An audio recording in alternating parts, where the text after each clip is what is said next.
Braxton Bale. If Braxton Bale doesn't make it to first base, draft beer goes on sale 2 for $10 until the first pitch of the next Giants at bat. Today's Brucey's beer batter is number 13, Braxton Bale. Hitting in 6 spot is their catcher, number 8, Luis Alea. And at second base, hitting 7th, number 9, right down there. Playing right field, number 3 is in the 8th spot, that's Donovan Borg. And hitting 9th, playing shortstop, number 18, Trig Mate. The starting pitcher for the visiting Smith Current 57th is number 26, Adam Court.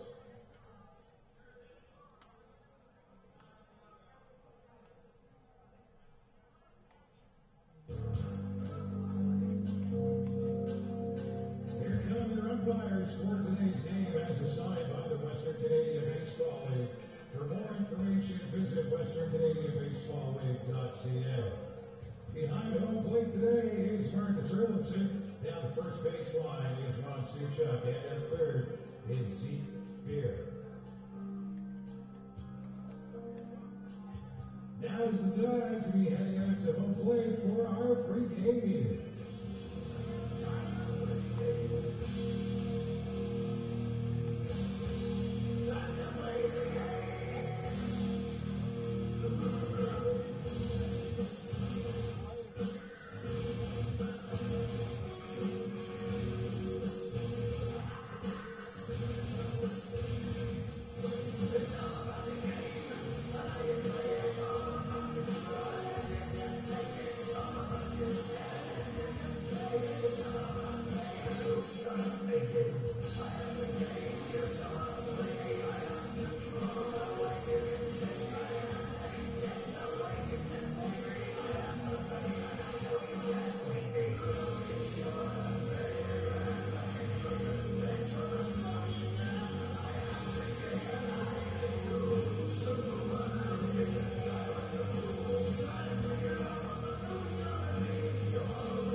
It's time for your Cloverdale Paints starting lineup. Hitting first, playing center field from Pflugerville, Texas, number 26, Connor Rainey. Playing shortstop, hitting second from Adelaide, Australia, number 9, Darcy Perry.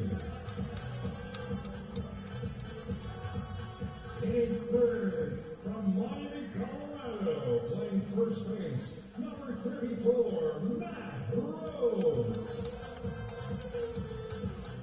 Hitting cleanup for your Giants from Langley, British Columbia. Playing right field, number 28, Elijah Oil. The Giants catcher hits in the fifth spot from Calgary, Alberta, number 3, Nick Sauvé. The Giants' designated hitter is hitting 6 from London, Ontario, number 35, Solomon Harwood. Hitting 7th and playing third base from Calgary, Alberta, number 17, Carter Hurtkin. Playing second base from Goodyear, Arizona, hitting in the 8th spot, number 25, Miles Murphy. And playing left field in the 9th spot, number 5, from Nesbitt, Manitoba, Connor Martin.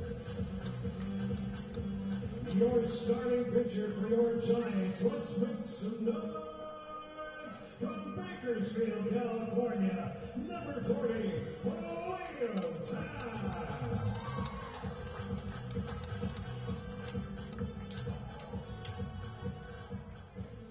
The Fort McMurray Giants acknowledge that this game is being played on Treaty 8 territory, the ancestral home of the Korean Dene, and the unceded territory of the Métis.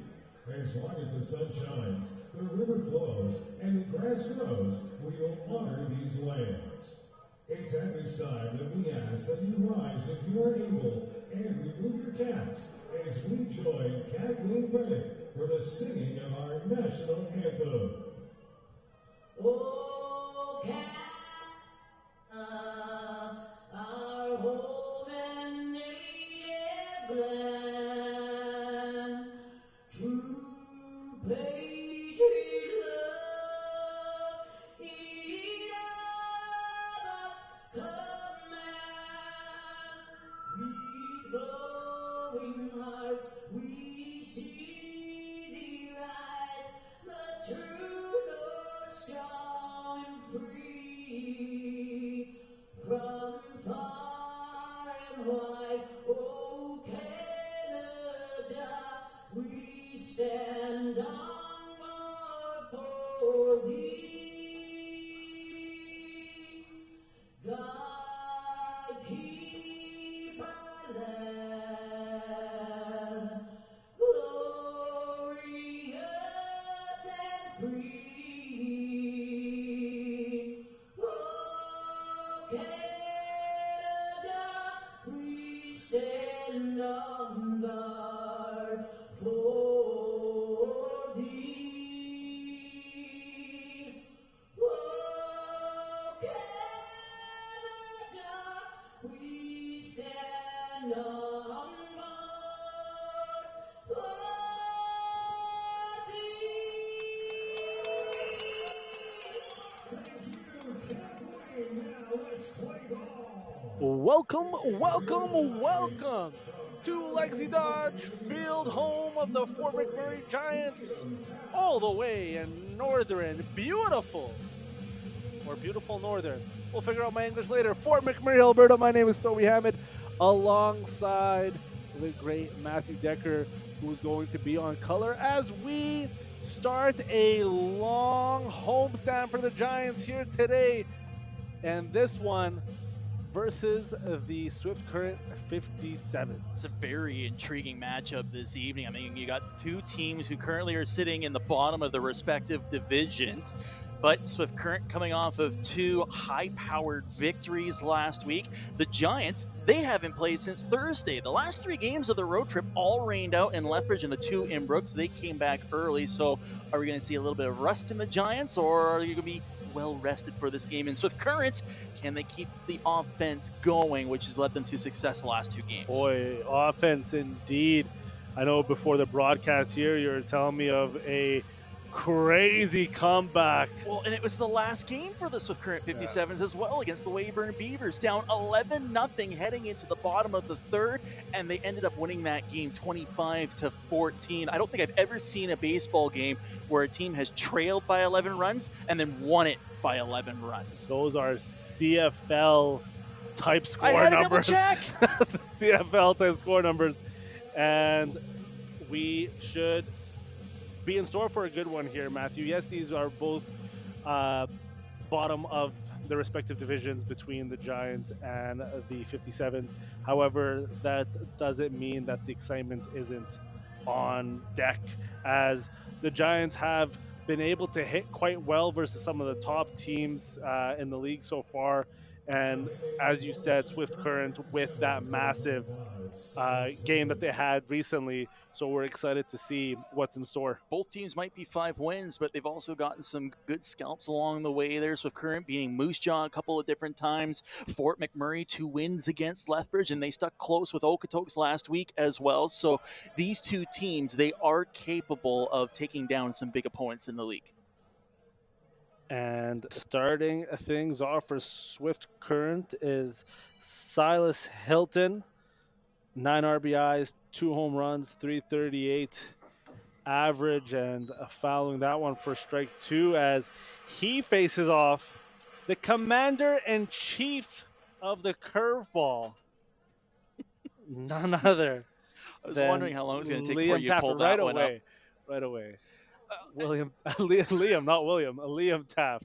Yeah, don't get it mixed up with the U.S. president here. This is the 6th game of the season for Taft, and last time out, an outing he liked to forget. Only got through 2/3 of an inning against Okotoks on the 18th, but the last time he played here at home was quite memorable, where he went through 6 innings against the Lethbridge Bulls, and their extra innings lost 3-1.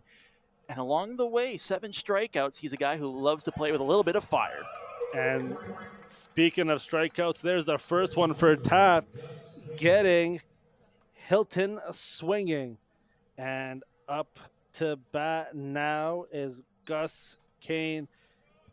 This was one that the coach for Swift Current came up to make sure that we got the pronunciation right. And Gus Kane, a freshman out of Buda, Texas. Give myself a high five for remembering that.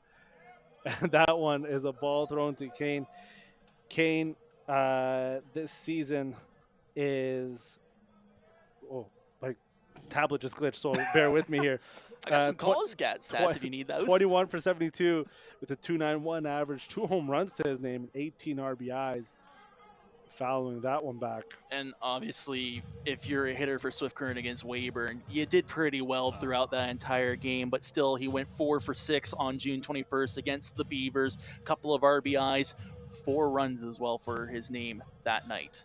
Those are the games that just pad the stats for you, make your numbers look very, very nice, and the Giants want to make sure they capitalize and see if that's just a one and done with a ball number 2 thrown there by Taft. And again, we'll talk a lot about that win against Weyburn, but you got to keep in mind the first win right before that game against Moose Jaw was 15-10. So you want a couple of games that pad stats. Those are the ones for you. Tough games to be a pitcher if you were out in Swift Current.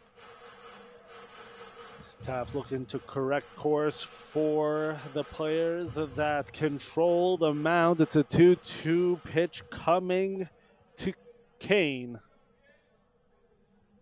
And Taft wanting to continue that hot start that he had at home last, as you mentioned, going 6 innings. And oh my, what a pitch to get Kane to swing. And not just swing, a little fetal position action protecting himself, and that momentum gets strike 3 on the board. Out number 2 in the second strikeout for Taft. That was almost as if Kane was, before the ball was even thrown, he was like, I'm going to swing at this no matter what it is. And then at the last moment, it tried to pull up and check his swing, and he was just too much momentum, unable to do so. And that's back-to-back strikeouts for Taft. And this is what makes the game of baseball so special. There's so many games within the game. And I remember a couple years ago when I had a really strong player, Alfonso Villalobos, in the booth, as there's the first base hit for the 57s with Henriquez making it to first. He's a one to look out for with 6 home runs. But Villalobos talked about the games within the games, the games that you have, between the pitchers and the batters, between the coaches, between the first baseman, and there's just so much that gets into this, and it's not just about throwing a ball really hard to somebody that's behind a pentagon. There's the nuance that comes with it of strategy, and that's what I thoroughly enjoy this over the last 3 years, having to be a part of the Giants and grow to enjoy baseball more, learning about it thanks to the fans at home and to the great people in the score booth. It's truly fun to see, as that one is swung at in foul territory. And unfortunately, that is Olable, who's in right field. Typically, you see him in center. Or even left field in sometimes left field. too there. So he's playing every single position for the Giants this year. And part of that might also be because a couple of players no longer on the roster. Example, Elijah Cook, who's now gone, and he's usually somebody who takes up the center field position defensively for the Giants. So now we have Olable playing all outfield positions for Fort McMurray this year. 2 strikes, 2 outs, 1 on. Ayla looking to keep this going.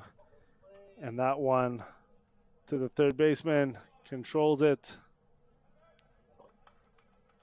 And well, I think Alea might have hurt himself on that one, or felt like the ball hit him on the foot for a foul. So let's hold on right now and see if we're actually done this top of the first or not, as the umpires are going to have a conversation. I was about to click the button to send us to the top of the first. Because you saw the hesitation there from Carter Herkin at third base as well there. He wasn't quite sure what was going on. He still went through the motions to make the play just in case, which is exactly what you should do. Play it out to the end until you hear a whistle. I know there's no whistles in baseball, but until a decision is made.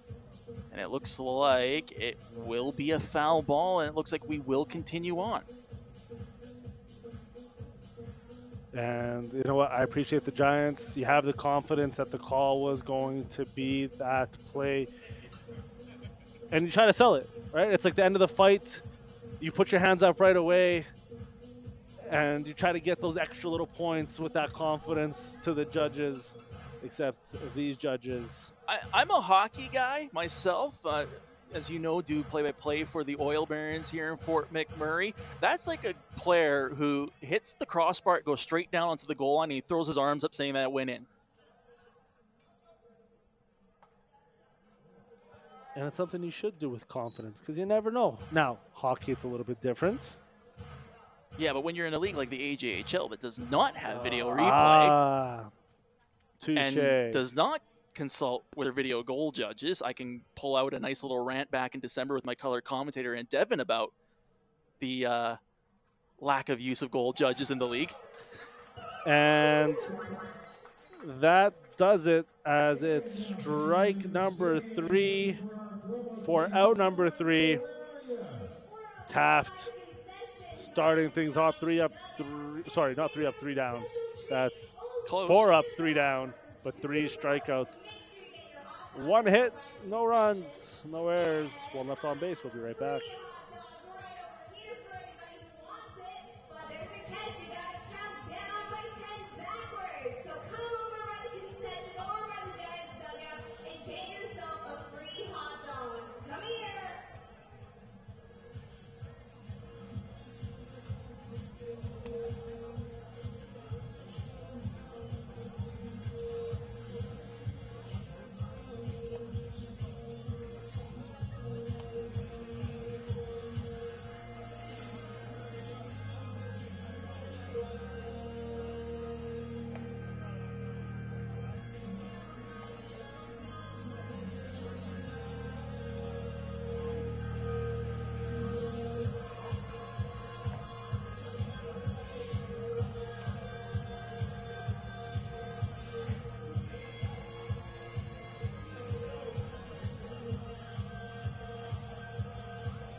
26, Connor Rainey.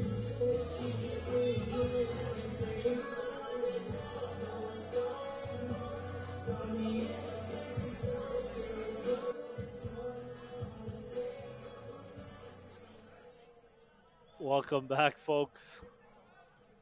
We're going to have to find out a little bit of this rant of yours. Just got a little tidbit of it, and it sounds juicy. Technically not mine. It was my color commentators, but it was still a moment that had me laughing. Hey, it's something you were a part of. You take a little bit of credit. I will bring Dave Dawson on a broadcast any day of the week. And we have, starting things off, Connor Rainey pop out into right field and an easy out. And the Giants are facing off number 26, Adam Corti.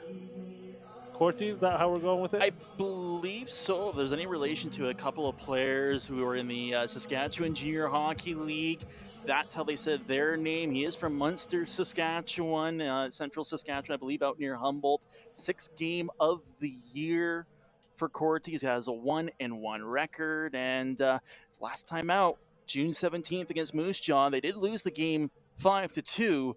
But it wasn't because of Cordy's fault. He went through 7 innings in that game, had 8 strikeouts and 8 hits against. He can be deadly on the mound.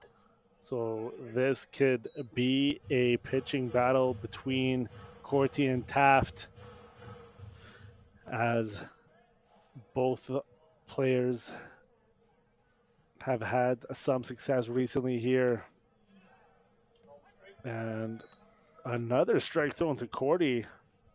Thrown by Cordy to Darcy Berry at the plate right now, the Adelaide, Australia native.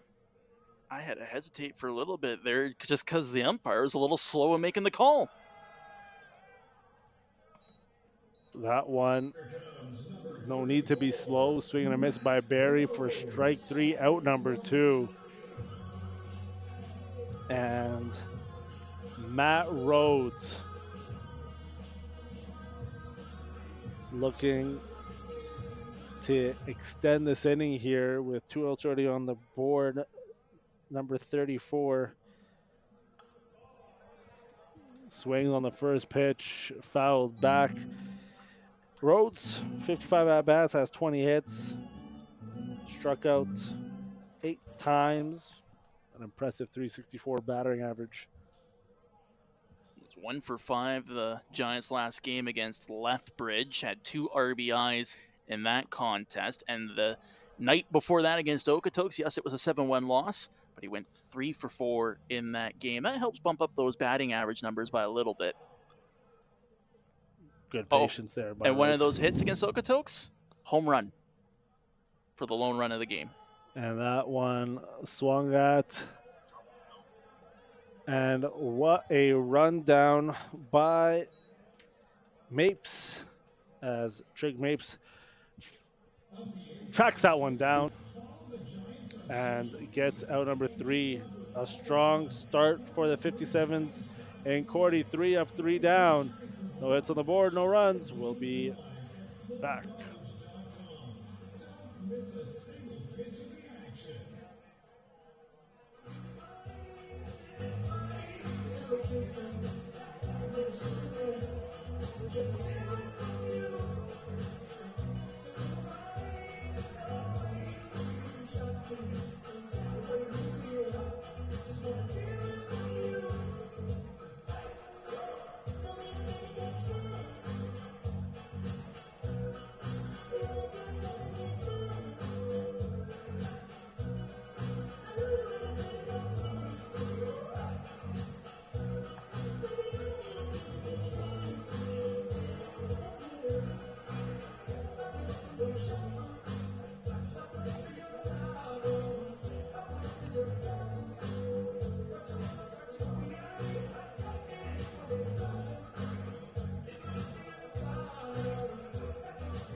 It's time for today's Brewski's Beer Batter, number 13, Braxton Vale.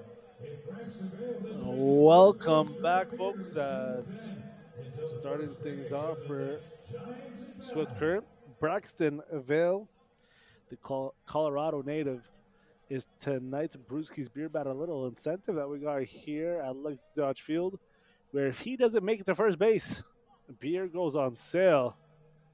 Shows a bunt right away, and that one a little too low. That is confidence that you're going to be able to outrun anything you put down into the infield. And Vale, he is a pitcher primarily, but he has batted in a number of games so far this year for Swift Current. Strike one for Vale. 52 at bats, which is impressive for a pitcher. Above 300 hitting average, has a home run to his name, so And that was the last game against Weyburn, so he's got a little bit of power in behind his bat as well. strong swing by him as that one blew past him and he tried to catch it. That one into the turf for ball number 2. It's a 1-2 count now.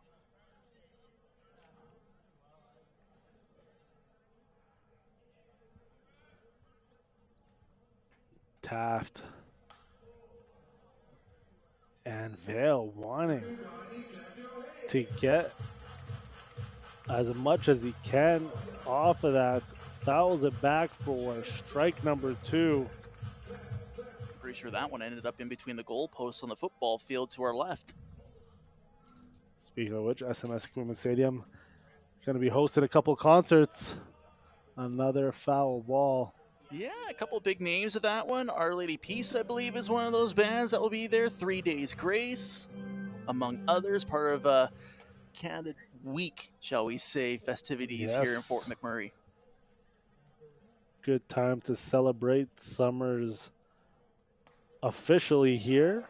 As of 3 days ago, that one a little low for now a full count pitch to Vale. Are we allowed to start singing Schools Out, or is it still a little early for Still that? a little early. I still have headaches at work. Until I have no more headaches, which is Friday at 3:30. Then we'll start. That one driven to the second baseman. And the out. Murphy to Rhodes. Get it done as Vale fighting.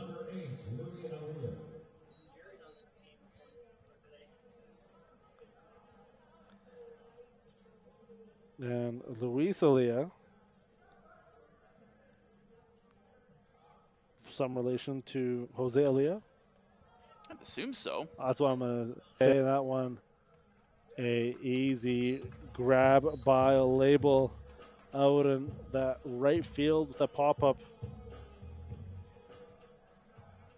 Both from Panama City. I'm going to put money on they're related somehow. I mean, here's the thing. It is a very common name. Now, in don't Central say America. that. It's like Smith in Canada. Taft finding that strike zone once again against Adair. Adair went 2 for 6 on the 21st. Couple of RBIs against Weyburn. Looking to get something going late in the top of the second. 1-1 count now as the commander-in-chief, Liam Taft. I hope he's okay with that nickname because that is a fire nickname, if I may say so myself. Ground ball to first, and that does it. 3 up, 3 down in this inning for Taft and the Giants. No hits, no runs, 0 zeros. We'll be right back. Jump on that jackpot frenzy today. And now let's head on down the field. It's Maya Wendell and the Provo team. Hello, everybody. How are we doing? I can't hear you. Wow, weak. All right, I'm here with Paige, Hudson, and Pickle, and they're gonna play Nose It. All I gotta do is put it on the ground and roll this ball all the way to soccer with only their nose. You got it? You guys got it? All right,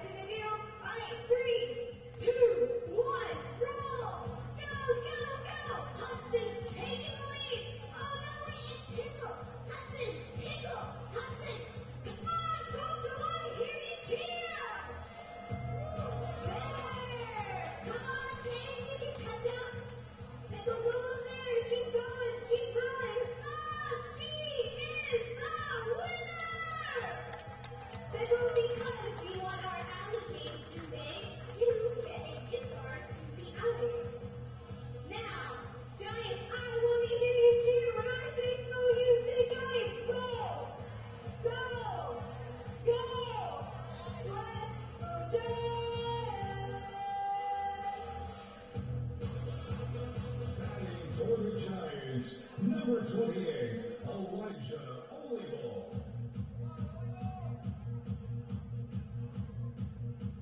Welcome back, folks. Just feeling the beat right now here at Legacy Dodge Field as PA announcer and DJ Dom making us feel good, and a label at the plate. And what a hit. First pitch up the gap all the way to the center field fence and holds up on second. For your McMurray Giants, number 3, Nick Chauvin. Excuse me 1 second as I go smack one of the guys inside of her press box real quick. You know what? His reaction is justified. That was a great hit. Olable slows down and stops on second base. In a situation like that, you typically try to make that run to third. But that was a strong throw by Jose.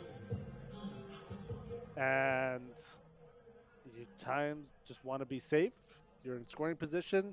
There's no outs. Giants bats looking to come alive. That one pops up into foul territory. Well, this is going to be something that the Giants are going to want to focus on eventually here, and that is getting the offense going. They've had some struggles throughout the season. They have the fewest hits in the WCBL at 138, the fewest RBIs in the WCBL at 67. So offense is one thing that the Giants are going to want to address to really get themselves going and to pull themselves out of the basement of the West Division.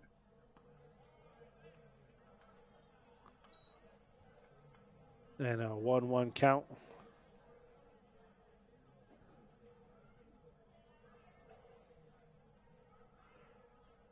Folks, something we do here that not a lot of other places do, and that is we love to interact with the fans, and you can interact with us on Instagram at Sobi Hamid Live, where we go live every third inning to chat with the fans. I try to read messages. Sometimes I'm slow at reading them, and I just don't get the notifications. But regardless, join the live chat as... I thought you were just too focused with the game in front of you. Well, no, I just don't know how to multitask well. And we have ourselves a 3-1 count to Sauve. And he gets walked. And that hit by Olable, starting things off, may have rattled Cordy a little bit. Oh, it's an excellent start to the bottom of the second for Fort McMurray, right? First two guys, get them both on base, trying to advance the runners even further. And here's another returning player, Solomon Harwood. So I thought he was taken off of the roster at one point. I was corrected this week. Harwood dealt with an injury and was on the disabled list for a while, which is why he didn't show up in the catchers category as he normally does. Here he is, back in action. I think it's the first time we've actually seen him at home this year. It's the first time I've seen him.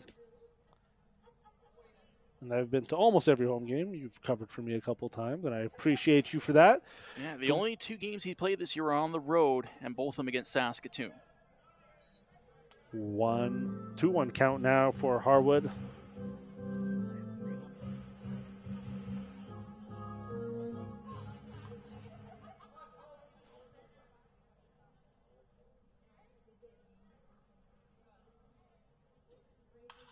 And Harwood makes contact with that, and a tough play. Corty gets the out on first after fumbling that ball, then chasing it down, but still able to get Harwood out. That was impressive. It does advance both runners, and now Olable and Sauve both in scoring positions with Carter Herkin up to bat.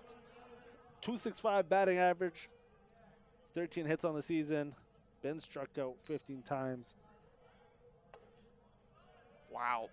Okay, going back to that previous play for a second there, that was one of those moments where I almost thought for a second it would be better off if Cordy did not swing at the ball, try to catch it there, and let his second baseman or his shortstop grab it. And they might have been able to turn a double play.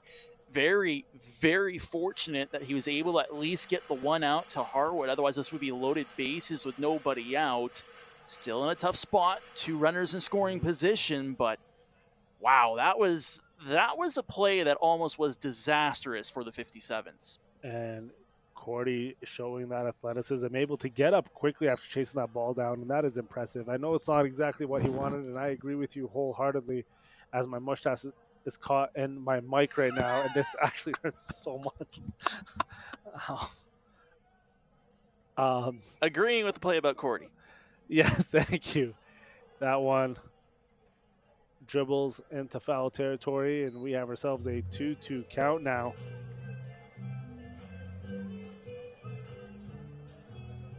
Cordy seems to be a little bit more composed now with his pitching after that first pitch swing by Olable. That was a double. And you're going to go through those ebbs and flows as a pitcher throughout a game, throughout an inning. If you're Carter Herkin right now up at bat, just get something deep. And out number 2 at first as a heads-up play by Enriquez. And Label just couldn't make it to home. But it's one of those, a bit of a weird spot for a Label, right? I mean, if you run for home, you run the risk of getting thrown out there, and then you have a runner on first and second. If you're able to stay at third, there's going to be an out that's going to come out of that play, barring an error anyway. So stay at third, stay in scoring position, live to fight another day, and we'll see, can Miles Murphy find a way to bring home at least one, if not both the runners in scoring position? Murphy 11 for 57, but has 6 RBIs to his name. And showing some patience here with back-to-back balls thrown. It's interesting seeing Murphy late in the batting order. We're used to seeing him about second, sometimes third in the order. So a bit of a change-up by the Giants coaching staff trying to find the right spot for him. And well ahead of that pitch count is Murphy, sitting comfortable right now. 3-0, 2 outs, and runners on second and third. But that one just right down the middle by Cordy. I'm all right with that one. It looked like it could have been a little bit high in the zone there. When you're up 3-0, you can afford to just wait for the right pitch to come your way, force the pitcher to throw strikes at you, and now full count with 2 outs. Best pitch in baseball is that full count pitch. Cordy, Murphy, and a hard-driven ball that stays fair will score Olable. Sauvé coming home and a double for Murphy to give the Giants a 2-run lead. Miles Murphy, a 2-run double in the second with 2 outs on the board, and it came on a full count pitch up to left field. Wow, what a hard hit. We're directly behind the first baseline, not the third one, but that one was so close to being foul, and it stayed in the right spot for the Giants. First blood for them after 2 innings. And first blood indeed, as we wrap up inning number 2. Do not fret, more baseball underway as we go live on Instagram for the 3rd inning at So Hamid Live. So make sure you join me and Matthew. We'll be right back. The Giants up 2-0 on 2 hits in that inning. They do leave one stranded though.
Welcome back to Giants baseball at Legacy Dodge Field, and hopefully you join us on Instagram at Sobi Hamid Live as we go live for the third inning. First pitch swinging for the 57s. That was number 3, Donovan Borg. Number 18, Trey Mapes. Well, you can see that Swift Current's trying to do what the Giants did to them in the second, and that's get things rolling, get a couple runs in. It's a team that can score in bunches, at least in recent weeks. But we'll see. Liam Taft, can he settle in after giving up that one hit? First pitch swinging as well is always tough. A bunt rolling into a foul territory. Mapes 2 for 3 against Weyburn on the 21st. 3 runs scored in that game. He also had a triple. I mean, it's one game, and you look up and down the lineup, and they all were tremendous in that game against Weyburn. That's even a game I think you would have gotten a hit or two in that one there, Sobi. I'll just be lucky me closing my eyes and swinging the bat. As we have Aaron Rhodes and Amber Nielsen joining us on Instagram. It's going to be a little bit tough as that one gets fouled back onto the on-deck circle. Because there's about a 3-minute delay between the actual live stream and then the live commentary on Instagram. So we appreciate you guys joining us. For those that are going to be watching 3 minutes behind, I don't know what to tell you except that it's going to rain at some point in time. I'm trying to tell the future, but it doesn't really help you. He says on a day where there's like no clouds in the sky here in Fort McMurray. It's a gorgeous day indeed, and on that ball, a stolen base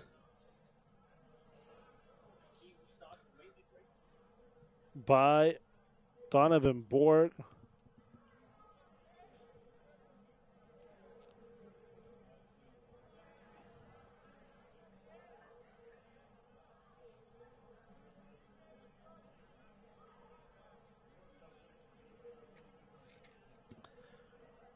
Taft with a 1-2 pitch, 0 outs, runner on second.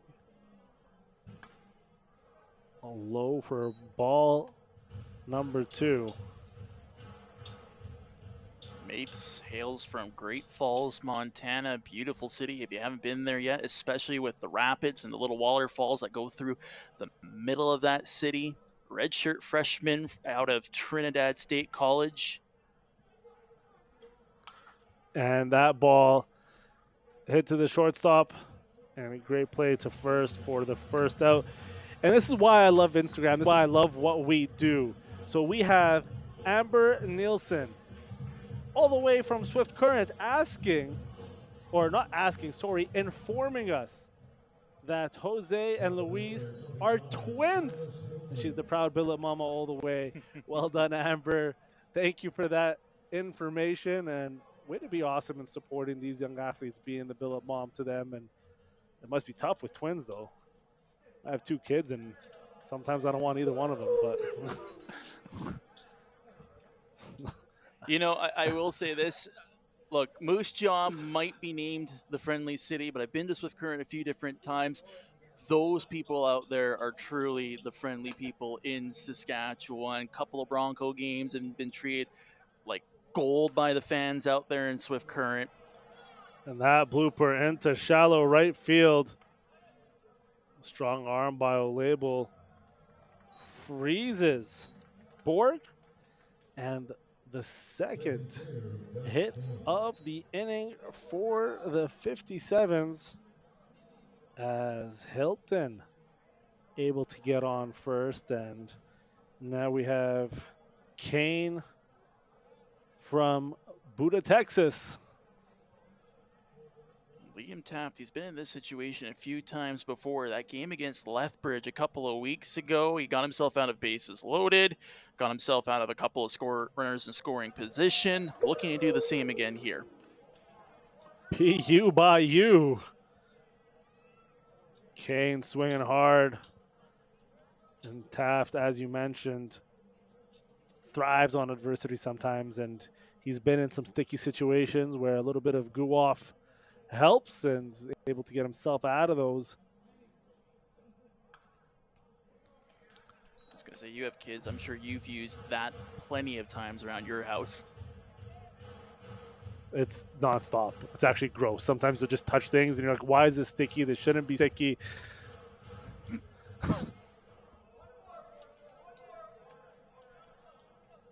And Amber Nielsen telling us that she has David Jinx in their house as well. Just a tremendous billet family, it seems, all the way in Swift Current. I think that doubles down on what you were saying, being some of the best people around. And stolen base successful on the strikeout by Taft to Kane. And now runners in scoring positions for the 57s with 2 outs on the board. You do have Wilmer Henriquez from New Brunswick, New Jersey, not to be confused with the province of New Brunswick, which I almost was looking at the name right away here. I have to fully read and not just stop halfway as I do for a lot of things.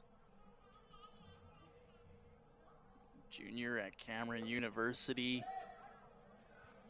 Takes a strikeout right off the hop. 37 games played, 120 at-bats, 44 hits. So he's a very capable man at the plate. And he had a single his last at-bat in the first. Taft wanting to squash that first pitch strike with this at-bat to Henriquez. That one swung out hard and it drops into left field. Will bring both runs in. This almost mirrors the Giants' 2 runs that scored, and we have ourselves a tie game by way of Henriquez. 2-run double. Yeah, it's exactly what we just saw in the bottom of the second there with Miles Murphy up to bat. The only thing that wasn't the same was the fact that it was not a full count for Henriquez, but absolutely labeled it out to left field. Martin couldn't reach it in time, and the 2-run score easy. We were billing it. We could see some offense in this game, and we have so far through 2.5 innings. That just makes things exciting. The 57s get a hold of another one deep right field. Label able to get out number 3, tracking that one down. And just like that, 2-run scores on 3 hits in this inning, and the 57s tied up after leaving one stranded. We'll be back. However, we are still live on Instagram, so make sure you join the conversation there at So We Hamid Live. 9, 8, 7, 6, 5, 4, 3, 2, 1. Oh! Didn't finish it, but that's okay. If you guys want a slushie, a chocolate bar, ice cream, cups, come over to the kids' corner and they will hook you up. Now let's go, Giants!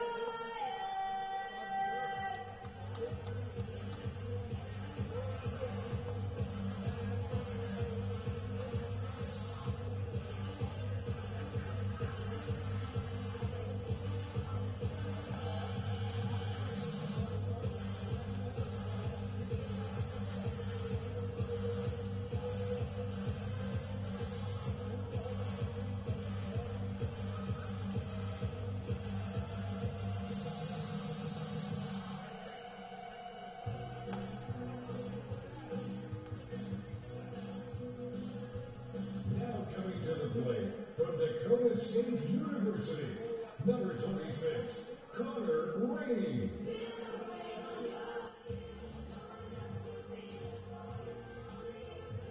Got a brand new Giant who's joined the team this week. There's been a few different roster changes for Fort McMurray, 4 players leaving. Right now, 1 coming back. Harwood also coming back from injury. And we are top of the order with Rainey. First pitch he sees is ball number 1. swinging, fouling that one for strike one. So now that we are back on FloCollege of Flow Sports, for those at home, jump onto Instagram at SoBeHamid Live and let us know about this wing kite festival that happens just outside of Swift Current. How long has it been going on? As Matthew was just telling me about that during the half inning, and the catcher seems to have got that one off the thumb. And I wonder if that pitch also got a piece of Connor Rainey as well, and so it looks like he's going over to first base, or is that catcher's interference, and that's why Alea had his glove out and got nicked by the bat from Connor Rainey. So Rainey makes it to first due to catcher's interference. And right now they are checking to see the status of Luis Aea. He is heading back to the dugout, so I'm wondering if we're going to see a change here. And the Giants trainer making her way to the 57's dugout. And you never want to see any player hurt. Doesn't matter if it's the same jersey that we wear up here or if it's the opposing teams that we love to play host to. And at the end of the day, these are young athletes, you know, playing summer ball, trying to shape and refine their skills going into their collegiate season. Some of them, it's some of the last hurrahs kind of going into their dream of making it to that next level. And it's an argument that I always have with friends consistently in regards to what is the hardest sport to make it to the pros. And man, time and time again, baseball is the answer. And that is just because you could be so good and single to double to triple to, you know, different aspects of it. And what other sport are you considered a Hall of Famer when you succeed only a third of the time? Man, if I was able to make it into a school Hall of Fame with the marks for being successful 1/3 of the time, oh my goodness, I wish. As my fiance gave me a bit of a weird look to my right. But it's that aspect of it, right? It's that aspect where this is a game, it's one of the hardest games that are out there. It's you're hitting a round object with a rounded object that's That reminds me of my bowling days. going a lot faster. Now, your bowling days, your pins are Round. stationary, though. Still round object. They're another still round another object, but your pins are stationary, True. and they're not moving 70, 80, 90 miles per hour at you. True. I'm trying to catch a number here to see if we got a change in catcher or not, but the strap, unfortunately, is a little in the way. It looks like it's still Luis. He went out for a throw, and that might be a test to see how he's feeling. Now he's walking back to the dugout.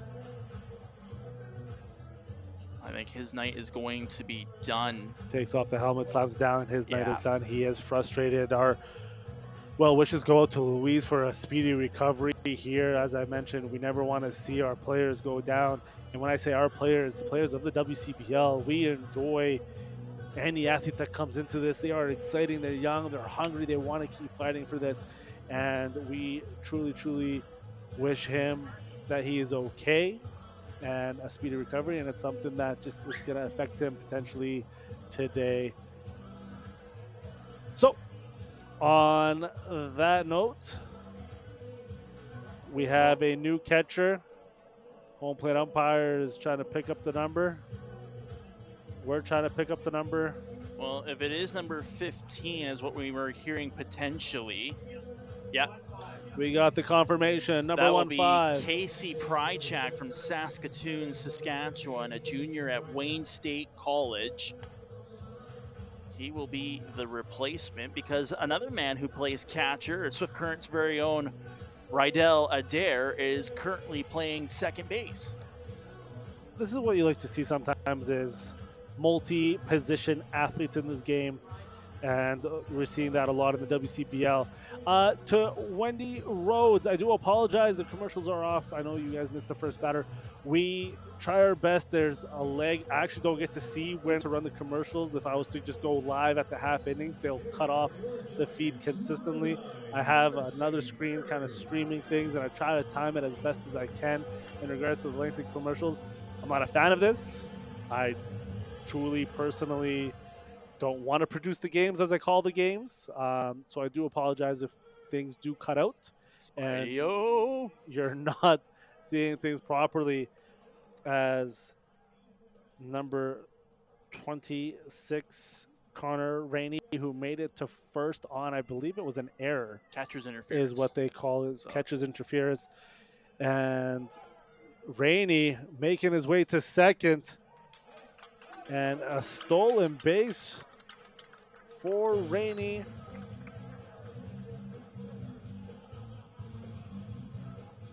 And that was one where the throw early on from Prychak was just off the mark, and it moved the second baseman Adair out of the off the bag and out of the way. Adair had to go off that bag just simply so the ball didn't end up into the outfield. And a wild pitch moves Rainey to third, and this is where the Giants would want to capitalize, as Cordy is starting to stumble a little bit here. It looks a little shaky on the mound now. It's that delay with the injury. You wonder if that's going to affect his rhythm a little bit. But that ball hit hard into left field and just missed the fair play line, that foul line, that left field foul line, by about 6 inches to a foot, no more than that.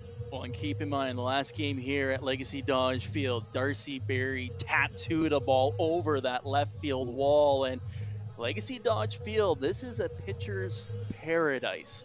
It is not hit. And the fact that we saw Berry launch one that game, he was looking for home run number 2 here in Fort McMurray. And a swing and a miss for Darcy Berry. And as you mentioned, he wanted number 2 badly. Adelaide, Australia native, home of WWE superstar Rhea Ripley. Shout out to Mommy if she ever picks this up at some point in time. I don't know. Big fan. I'm going to tag her in this. I'm going to let you know right now. After we end this live stream, I am going to tag her in it. Giving a shout out to Adelaide, Australia, and the WWE superstar known as Mommy. I'll pass. You can pass.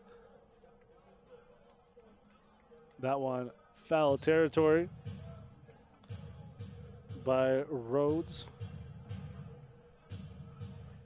Rhodes 0 for 1, but an impressive 357 batting average. Couple home runs this year, 11 RBIs. He has quite the track record in college with his hitting.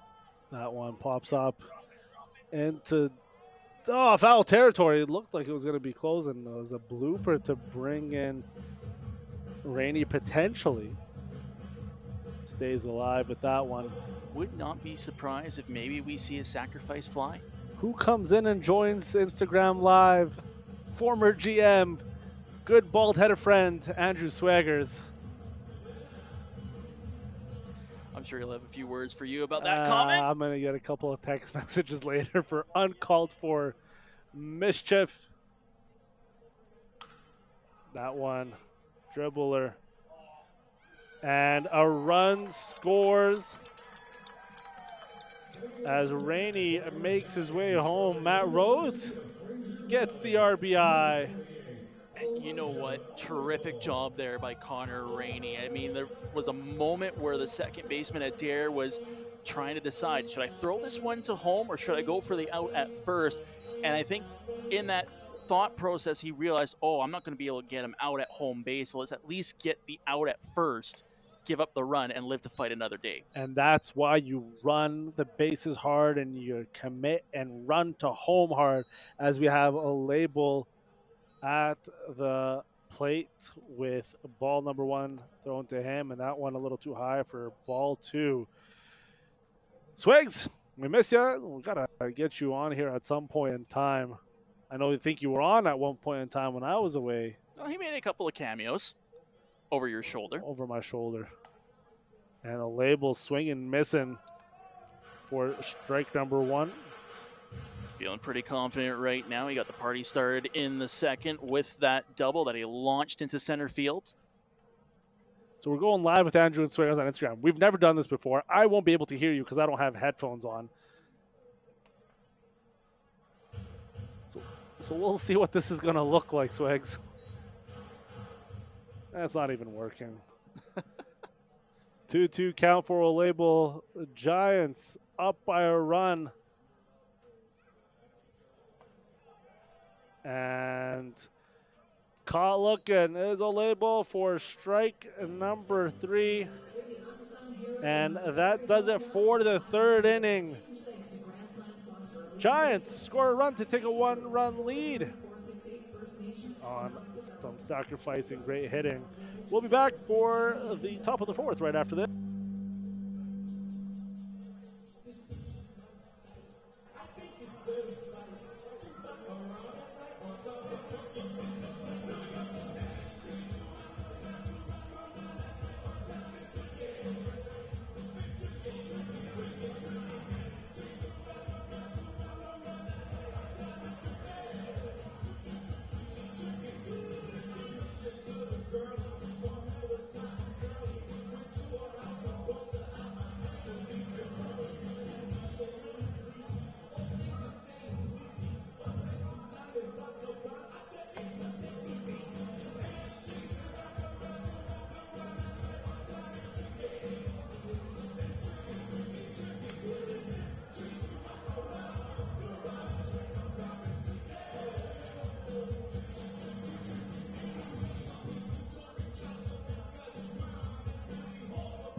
It's time for today's Brewski's Beer Banner, number 13, Braxton Vale.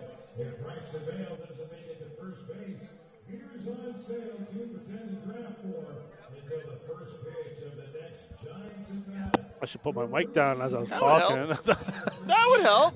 You can tell I'm a rookie when. And starting things off again in this inning is the Brewski's Beer Batter. Vale doesn't get on first. Beer goes on sale, tries to lay a bunt right off the bat. Did that in the top of the second before eventually grounding out to Miles Murphy at second base. 1-0 count. And a foul ball on that bunt attempt as well.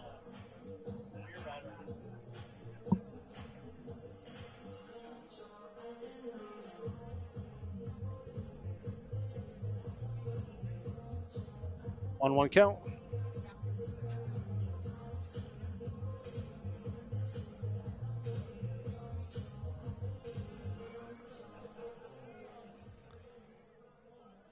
Sorry for the delays. We're trying something new, trying to get this production side of things figured out.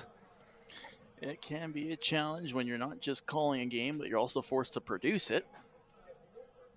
There's a reason why many radio stations out there, Sobe, have a separate board omp who run the commercials so that the play-by-play guy doesn't have to focus on that. This is so difficult. And a foul ball by Vale for a 2-2 count. Top of 4th, Taft. Still looking strong right now. Right? Hasn't been the prettiest game. Obviously, 2 runs to his name. But you don't need it to be the prettiest game. You just have to be efficient. You just have to get the outs at the right time, limit the damage when the other team attempts to do so, and give your chance or your team a chance to win, and so far that's what Taft has done in this game. He hasn't let the offense for Swift Current get out of hand against Fort McMurray. And Vale keeps fighting with another foul ball. Still a 2-2 count. And that one right up into the press box with some heat.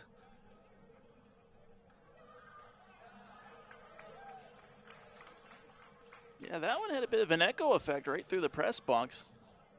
Through my earphones as well. Thankfully, I'm wearing a helmet. Just your skull, Matthew. It's just your skull. Same thing. Vale keeps on fighting with 3 straight foul balls.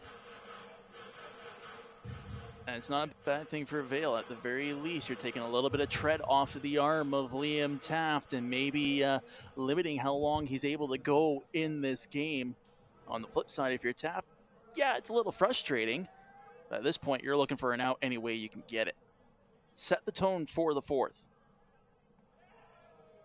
That one just gets away from him for a full count pitch coming up. The Giants want this out more than anybody else, but maybe not more than the Giant fans, as beer will go on sale here in Legacy Dodge Field. Liam Taft, Braxton Vale, and a hard hit ball to the shortstop. And that does it. Vale going for it, going for the glory, wanting to break the hearts of all the Giant fans. But no mas. He was hustling here at Legacy Dodge Field, but hey, great job by Darcy Berry. He's known for those putouts, those assists. And that's setting the tone for this fourth inning as well for Liam Taft.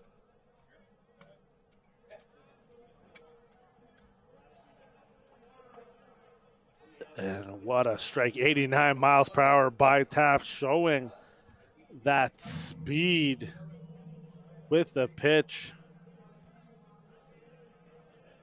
Now keep in mind, this batter for Swift Current is newcomer Casey Prychak. It will be game number 12 of the season for Prychak. Last played June 19th against Moose Jaw, that 10-4 loss where he had 2 hits and 3 at-bats. So he's yet another dangerous player for the 57s on offense.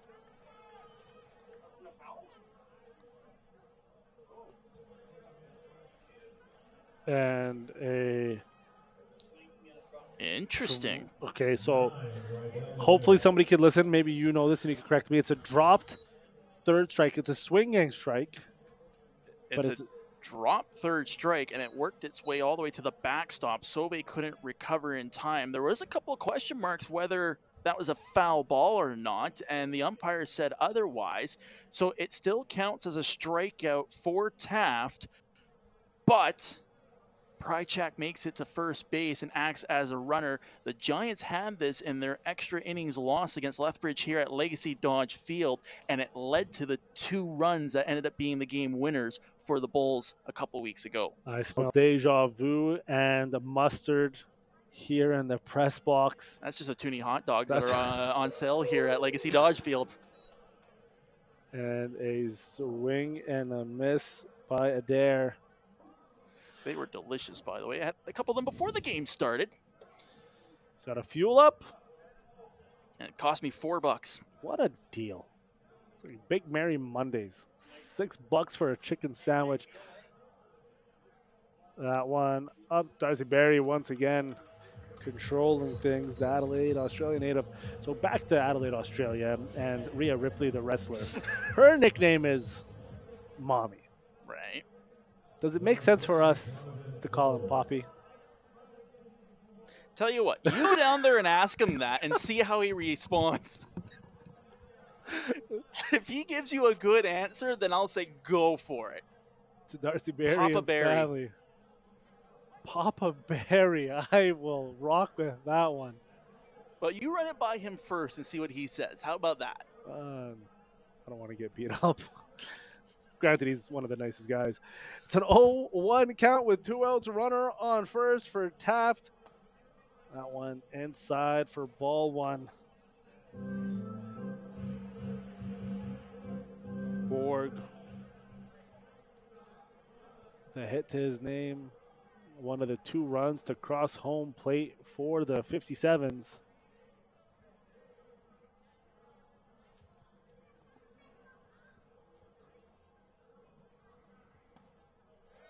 And what a throw by Taft, 88 miles per hour. Down the middle for strike 2. 1 ball, 2 strikes, 2 outs, 1 on. And that's the one thing I've noticed about Taft right now is that the velocity hasn't suffered in this game. He continues to throw that fastball at about 87 to 89 miles per hour. And you know what's crazy?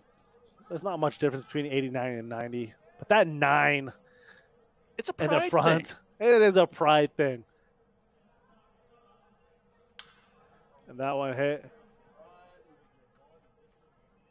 And what a play by the Giants. Hurricane throws it a little high, but Matt Rhodes able to track it down to get an out number 3. The Giants give up no hits, leave 1 stranded, and no runs for the 57s. The Giants still up by 1, leading 3-2, heading into the bottom of the 4th. We'll be right back.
Here's number 3, Nick Sullivan.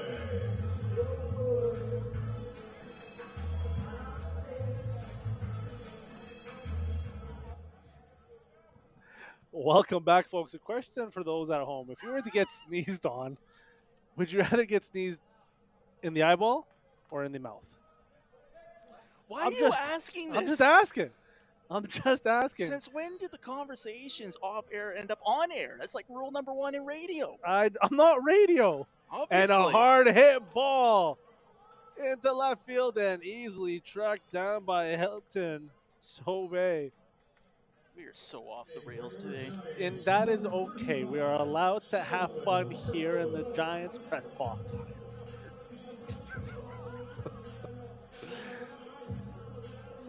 It's been a very entertaining game, though, at that. I mean, we've seen a lot of offense. We've seen some great defensive plays here.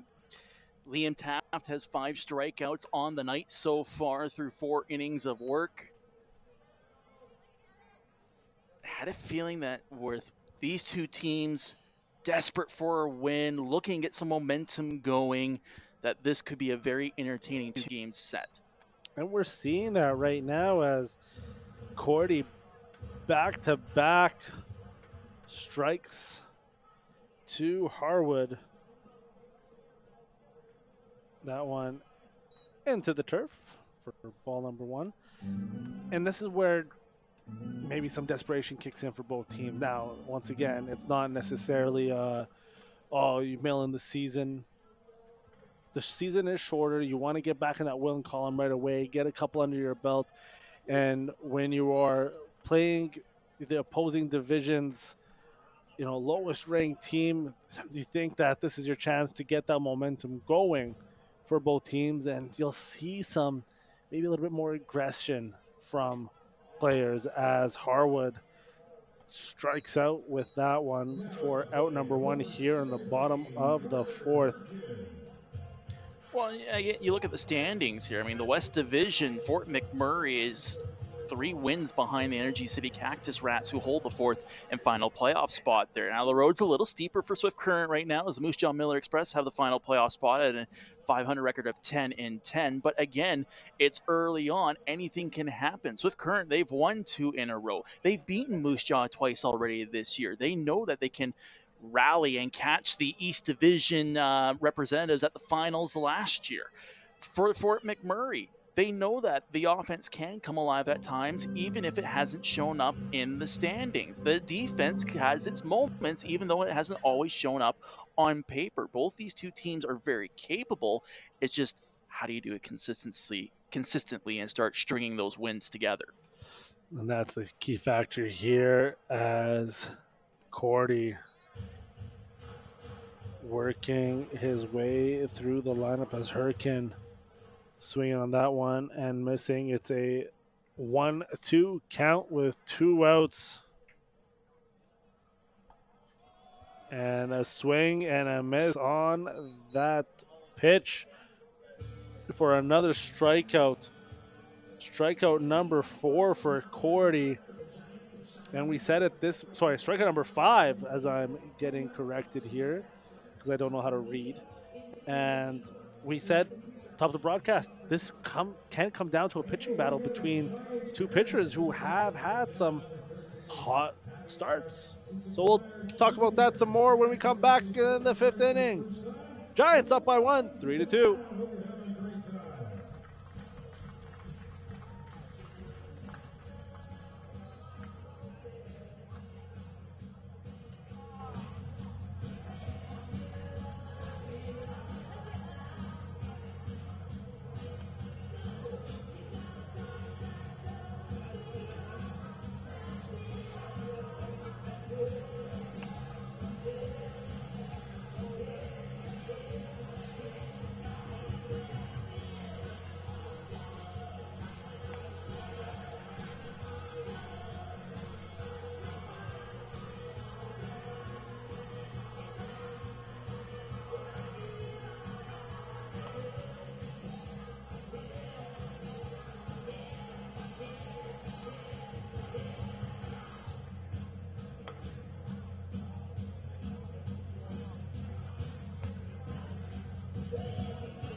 Now hitting for Swift Current, 57 is number 18, Trey Mapes.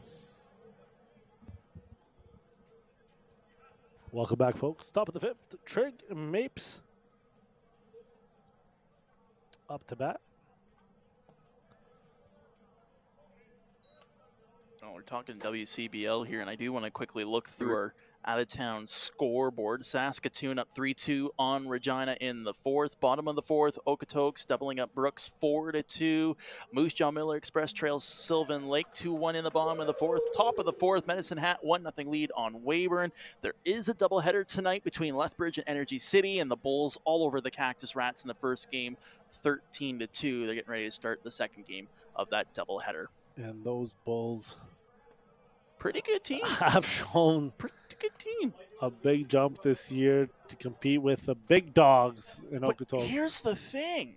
Last year, they were the most under-radar team you could get. If it was any other season, we'd be talking about how great the Bulls did last year. Instead, were in a division with the likes of Okotoks and Sylvan Lake. And that is a hard hit ball into center field. And it's going to be out at third. The triple unsuccessful for number 18, Trig Mapes, getting waved to third. And what a throw by the Giants. Wow. that looked for sure like it was going to be a leadoff double. It might still count as a double, which it is. Confirmation to our right. But that was out by a mile. Like, he was rounding second, and the ball was already in Darcy Berry's hands. Darcy Berry, what a play by Papa Berry. I don't know. I like it. Gotta find it to roll off the tongue a little bit better. Darcy Berry with another out here. Forget copyright, folks. He's jumping right in. I don't even know what that is. I'm just saying what I'm supposed to say, and that's what I feel. Kane's third at bat of the game, struck out his first 2 times. Let's get this back on track. I appreciate you so much because I can have fun, and you're the professional that brings it back in. I can have fun. I know you can. Ball 1 thrown to Kane here.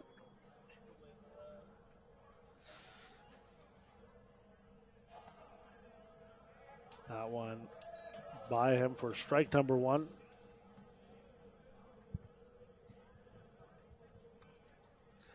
And I thought that was what's going to happen. I'm going to get, hey, stop saying that on air letter. Okay, I stopped saying it on air. Wouldn't be the first time I've had to deal with something like that before. I've had that in the past. Kane gets hit by a pitch, makes his way to first. And as the saying goes, it's better to ask for forgiveness than permission. I could say so many things in response to that right now. I'm trying to think which one is on-air friendly. Not a lot there. Time called by Henriquez, who had... I'm just going through the Rolodex, and nope, nothing's coming to mind. Henriquez had that 2-run double in the third, getting 2 RBIs to his name. Hey, another baseball news. Blue Jays won 10-6 over Cleveland today. That's why it's better to ask forgiveness and permission, because the Jays could win, and strike number 1 on the board. This is where I have an issue with my rambling. Sometimes it just won't even make sense. But as long as it's from the heart. Strike 1 to Enriquez Taft. And that one, Darcy Berry tries to make the play. And Henriquez getting another hit. His third of the game. And that one was almost a tremendous play by Darcy Berry. Carter Herkin knocked down the ball and prevented it from trickling into the outfield, and Berry tried to turn. Some people thought, well, why don't you throw that one to second? Well, the guy was already arriving there. It would have been safe even if he did that throw. So why not try to get the batter, who's going to have a little bit of a later break to first base than the guy running from first to second, and throw just a little off. Matt Rhodes does a great job to corral the ball. Runners in first and second with 2 outs. And that ball did have pace from Berry, showing that great aspect. That one fouled up and away by Jose Ayala.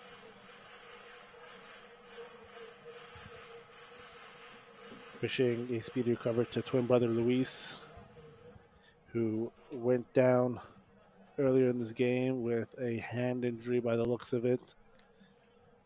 I'm just going to stick with upper body and leave it at that for now. They're just tried to give it a go with a throw after being attended to by the Giants trainer.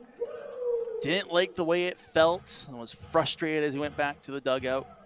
Again, echoing your thoughts, hopefully a speedy recovery for Luis.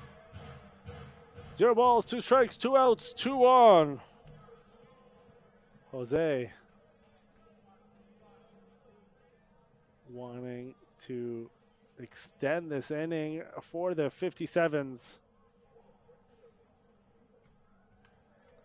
And fouling that one off the top of the bat.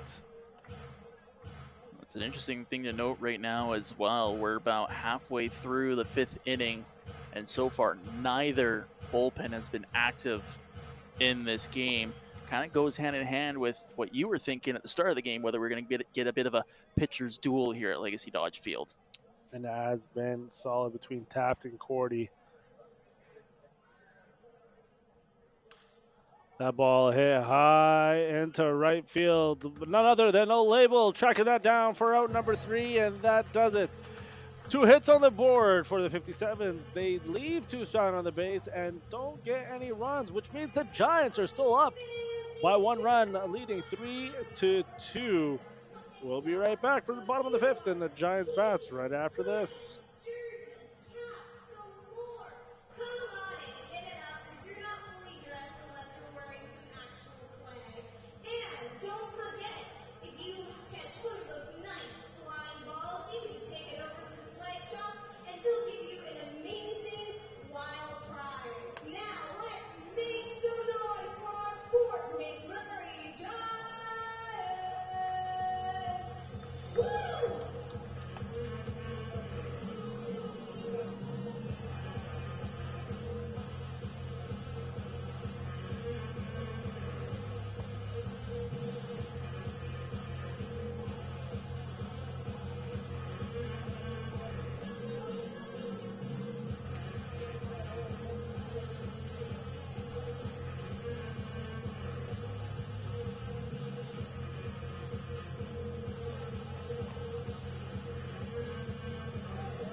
Number 25, Miles Murphy.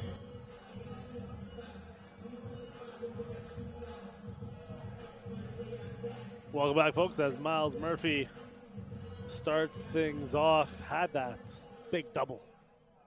Yeah, got the 2 runs in the 2nd inning to get the scoring started here at Legacy Dodge Field. Looking to keep some momentum going. If he can get himself on base as the leadoff man, that would be huge. The Giants, they've done it twice so far in this game, getting the leadoff man on base. And a strike 1 to Murphy. That one outside. But Cordy has been going at it with Taft back and forth between the two. I believe 5 strikeouts each. Yeah, and it kind of throws away my 1 point here about Swift Current looking to find ways to solidify the defense. I mean, they've given up the most runs in the league at 210, most hits at 253, and they also have committed the most errors at 46 this season. But the way that Cordy is going on the mound from Munster, Saskatchewan, you can take that point of mine and just throw it in the garbage bin behind us. And sometimes it's got to be the right atmosphere to step up and bring your A game, as that one is walloped into left field, but out of the park. Foul territory side, though. Left of the foul post. Walloped is a new word I've never heard of that before? I've heard of it. I've never used it on a broadcast, and that came out so naturally. I quite enjoyed it. Walloped. I love it for a nice big hit in a hockey game there. He absolutely wallops him. And that one bloops into shallow right field.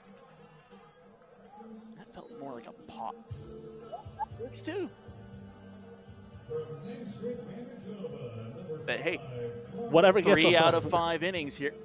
I'll finish my thought first. 3 out of 5 innings, Giants are able to get the leadoff man on base. And the last 2 times they gotten the leadoff man on base, they have scored in that inning. That is deep analytic stats by Matt Decker. It's called paying attention. It's called having a brain where I don't.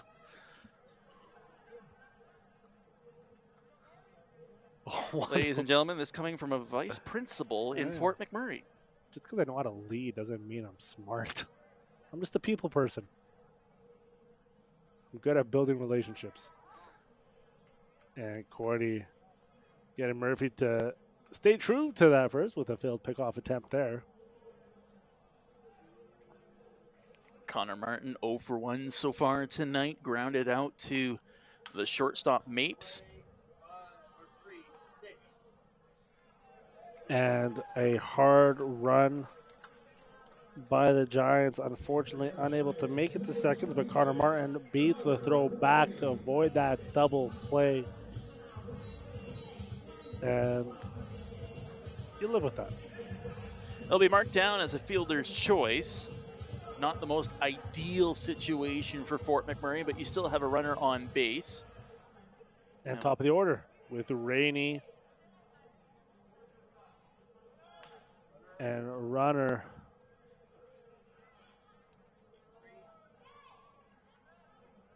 A solid throw by Henriquez to get the out at first. And just like that, 2 quick outs for the 57s. And you mentioned it, quick outs. It's efficiency for Cordy. It means that he'll be able to go further on into this ball game. It's still no activity in the 57s dugout. There is somebody who's wandering down to Fort McMurray's bullpen. Hoodie's still on, though, and everything, so not imminent. Darcy Berry laces that up the left field line, and the streak continues as Connor Martin comes home on the Darcy Berry double. Struck out his last 2 at-bats, I believe. Correct me if I'm wrong, but I do pay attention sometimes. And that one up the left field line stays fair, brings Martin home, and extends the Giants' lead by 2. Giants up 4-2. And proof, if not for anybody else, just for yourself, that yes, there is a brain in that between the ears of you there, Sobey. Timing. That's the big thing, right? You're 2 quick outs. A double in by Darcy Berry to get another run on the board. That could turn a momentum in an inning. Maybe start a little bit of a run for Fort McMurray. We'll see if they're able to build off of that with Matt Rhodes, who's been a little quiet so far tonight, but is very capable of tearing things up offensively. Can he find a way to drive home Darcy Berry? Following that one after a ball thrown to him, and he does have that power. Matt Rhodes, 2 home runs on the season, 11 RBIs. There's 2 outs on the board.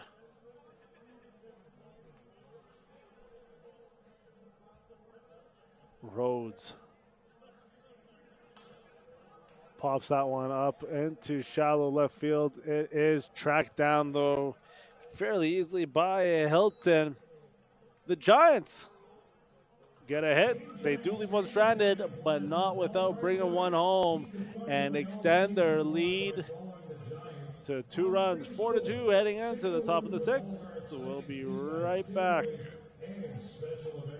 You won't want to miss a single pitch of the action on our special event nights. Check out our website and social media.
Here we go with today's Brewski's Beer Batter, number 13, Braxton Vale.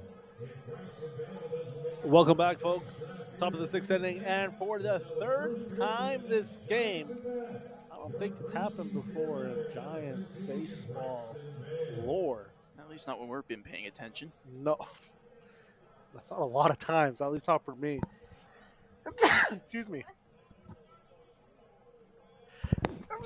That's the first 2. Braxton Vale, I apologize. I don't have a mute button to mute myself as I sneeze. Typically, you would have one. I know those things.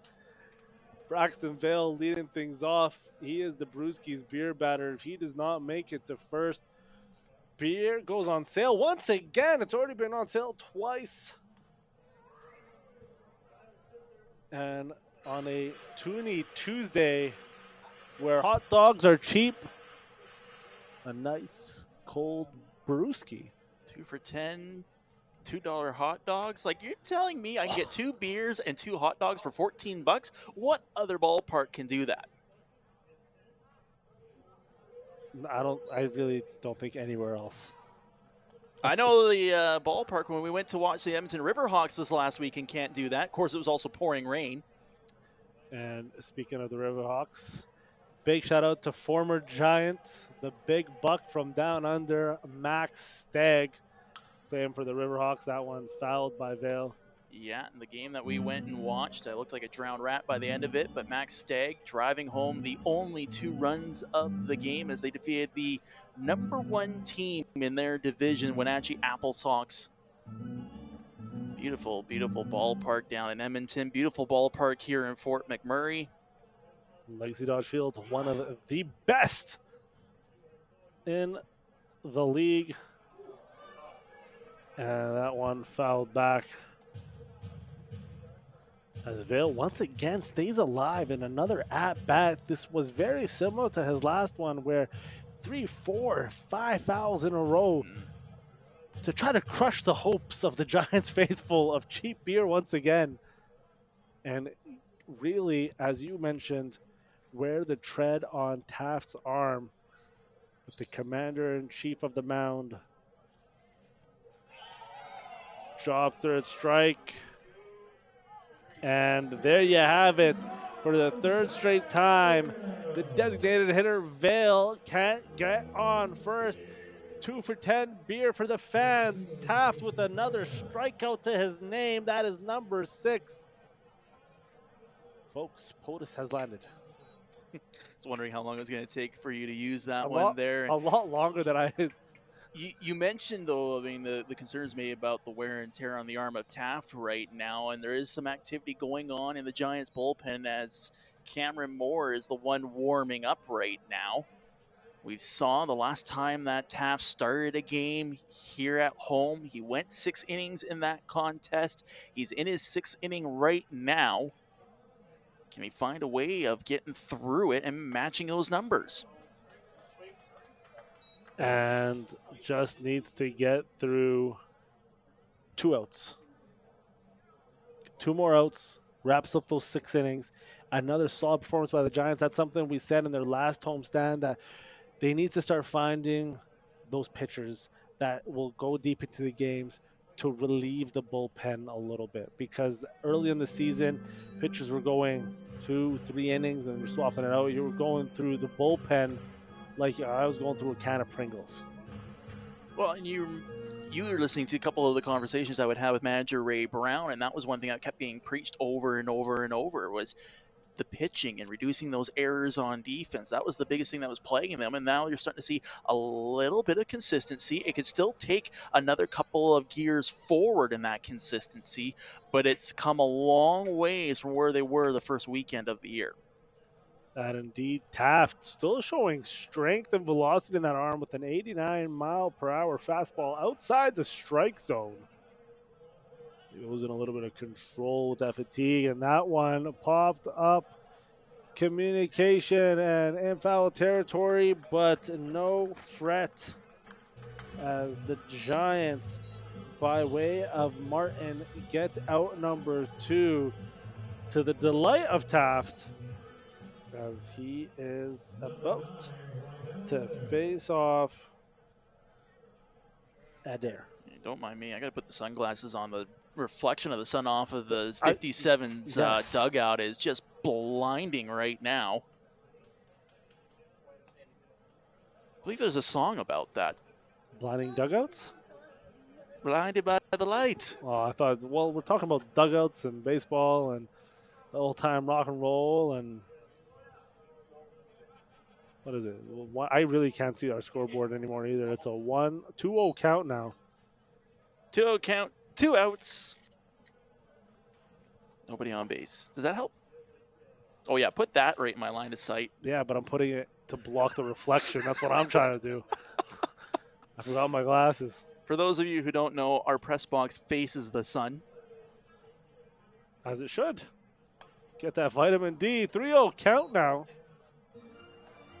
Matthew, I'm not going to lie to you. I can't see things anymore.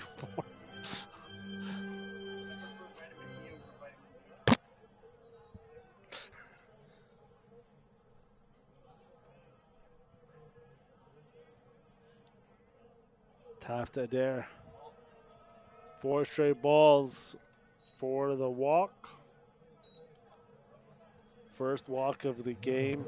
Taft did hit one of the 57's players by a pitch earlier in the game as well, but that does not count as a BB. It looks like manager Ray Brown's going to come out and have a quick conversation with Liam Taft. Might be more of just to see where his starting pitcher is right now as we're getting into the late stages of his showing. Cameron Moore again warming up in the bullpen for the Giants, but it doesn't look like he's coming into action imminently. At the very least, it gives Taft a few extra seconds to maybe catch his breath, rest his arm a little bit, and get set for what could be potentially the last batter of the top of the 6th. And once again, those are the games within the game, knowing when to tactically approach the mound and when to ask for time and when to have that catcher visit the mound to go over strategy. That one, another ball for Taft as Borg, St. Clair, Michigan native, 1 for 2 on the evening. At this point, with that being the 6th straight ball thrown by Liam Taft, I have a feeling the 57's bats are just going to keep them up on the shoulder and force Taft to throw to the strike zone. And you just saw manager Ray ask the bullpen to speed things up a little bit here. I get the feeling if Borg gets his way onto base. And a wild pitch advances Adair into scoring position. But to finish that thought, if he does get onto base, that will probably be the end of the night for Taft. Who? Solid night. 6 strikeouts in really tough positions. Was able to get out of it. Manager Ray Brown took about 3-4 steps towards the field, almost like he was thinking of pulling Taft right away. Now back in his spot. And 8th straight ball.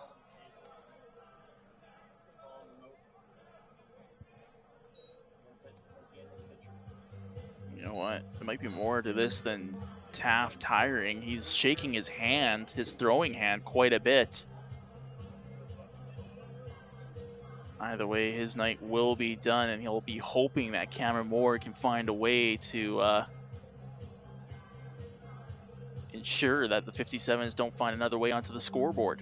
2 outs on the board, though. He's coming in a solid situation.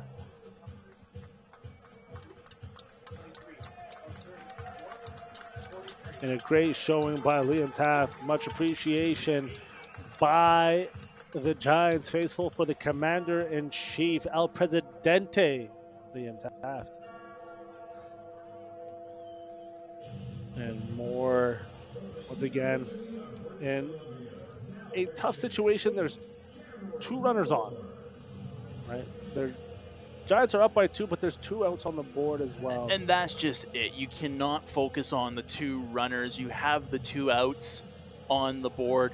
All you need is 1 in any way, shape, or form. So just treat it as if you have bases empty and go at the batter.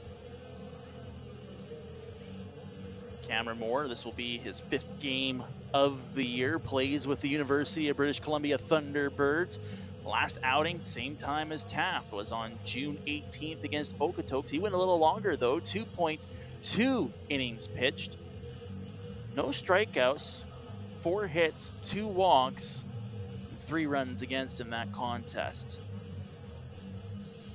We'll look to make sure things are a little bit cleaner this go around. as Well, you and I saw him pitch, though, a very good game. That was against Lethbridge when the Bulls shut out the Giants to start off that 4-game series 3-0. And in that game, he went a little more than 4 innings. He was credited with the loss in that game, but 5 strikeouts to his name. So the whole mantra we've been talking about back and forth about finding consistency, Moore's looking for that on now an individual level, not just a team level. and you know he has the potential. He can pull it off. We've seen that, as you mentioned, in that loss. Yes, he was credited with it. But those strikeouts, that command that he had of the ball was something special to keep the Giants in striking distance throughout the thing and not letting the game get out of hand as the Bulls, we mentioned, under the radar team time and time again and have done some really special things this season. And things are back in action as Moore's finished up his warm-up. And Trig Mapes up to bat, 1 for 2 on the evening. Runners on first and second, 2 outs. As you mentioned, Moore should look to stay composed here. And first pitch, flip up. Moore dawdled a little bit.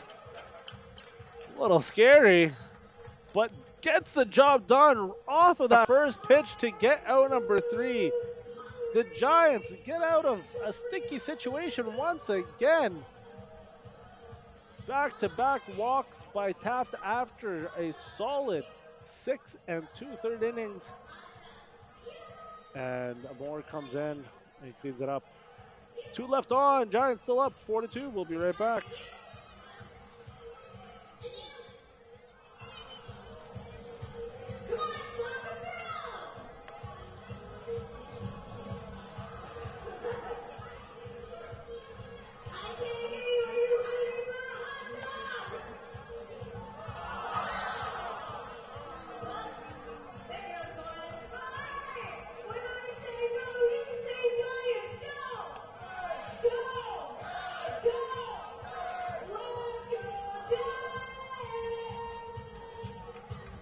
It's Tuesday here at the ballpark. Make sure you get your hot dogs, $2 a piece at the concessions right now. It's Tuesday.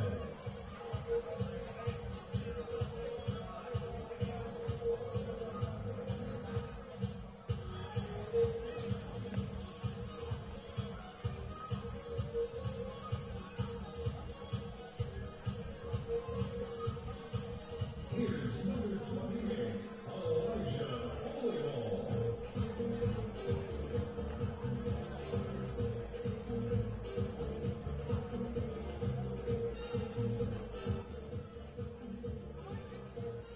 Welcome back, folks, as Label starts us off.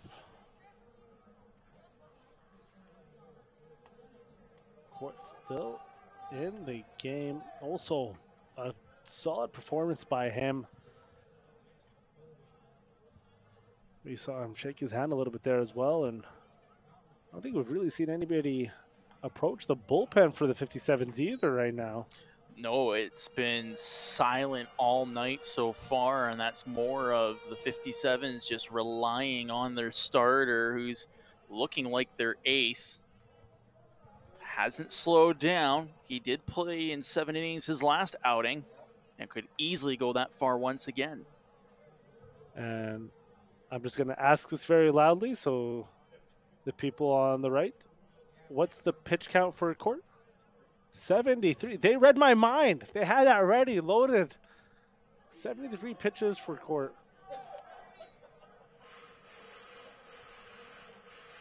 Apparently it was told to us about... I don't know. Barely hear my own voice. I just hear the thoughts in my head. Depends on which one wants to scream louder. Full count here to a label. I'll let you marinate that one. Second time that a label's let off in an inning here, and he got a double the last time he did it, looking to mirror that. And that one is a ball for a walk. Once again, lead-off hitter of the inning. Gets to base. Do the Giants capitalize on it once again? See, I pay attention. Tell my wife that. I listen. I'll ask her next time and see what she says. Don't actually ask her. Nick Sauve. A label showing some wheels and gets punched out, trying to steal second. A heads-up throw by Prychek coming into the game, showing off an impressive arm. That one was right on the money as well. It doesn't get much easier than that to catch runners stealing. And a label looked a little awkward, the slide into second. I don't know if you saw that. It almost looked like kind of bumped over top of the base there and kind of landed a little awkwardly. The base did move. And strike number 2 to Sauve.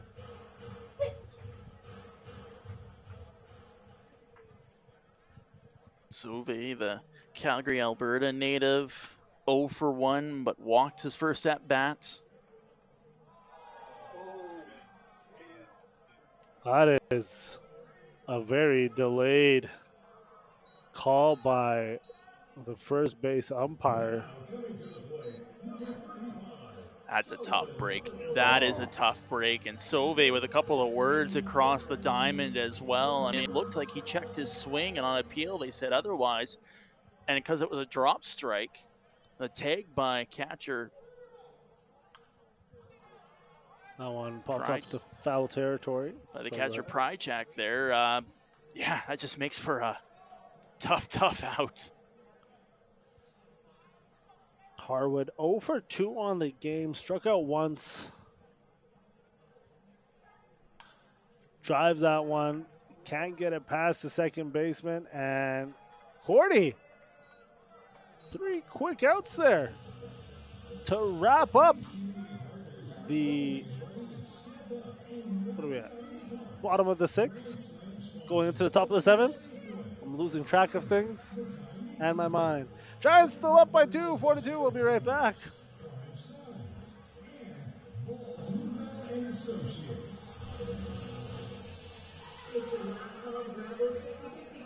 Sales shut down after the 7th inning. Don't miss your chance to cash in.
Now hitting for Swift Current 57 is number 25, Silas Hilton. Welcome back, folks, as Silas Hilton starting things off for the 57s here, top of the 7th inning. Hilton at the top of the order, 1 for 3 so far tonight. Single back in the third.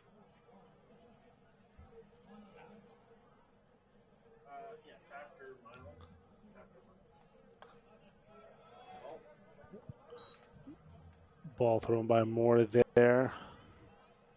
Moore with a 6.92 ERA, 10 strikeouts to his name this season in the 13 innings that he's pitched. And Matthew, I just noticed as that one pops up, and Moore casually takes that for out number 1. If you follow the game on Point Streak and listen to my voice, the top corner of the pitcher tells us what their pitch count is. I got to do a better job. The new toys, figuring things out. You'll be a pro in no time. And by no time, that means in never time. That one hit hard, scooped up, and what a play by Murphy, who's putting on a show with the bat and the glove to get out number 2. That one looked for sure like it was going to be a base hit for the 57s. Murphy shows his range, knocks it down, manages to get himself stopped, squares up to the first baseman, Matt Rhodes, and gets the ball there in time. And Henriquez finally doesn't make it on base. Cameron Moore, 3 up, 3 down for the Giants, coming in relief. The Giants still up by 2, 4-2, heading into the bottom of the 7th. Get some hot dogs, start stretching. We'll be right back.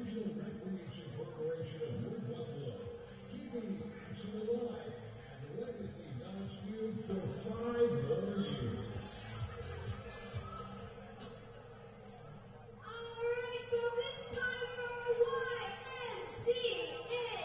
You know what to do, and if you don't, just follow along. Dominic, hit that track.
Number 17, Carter Hurricane.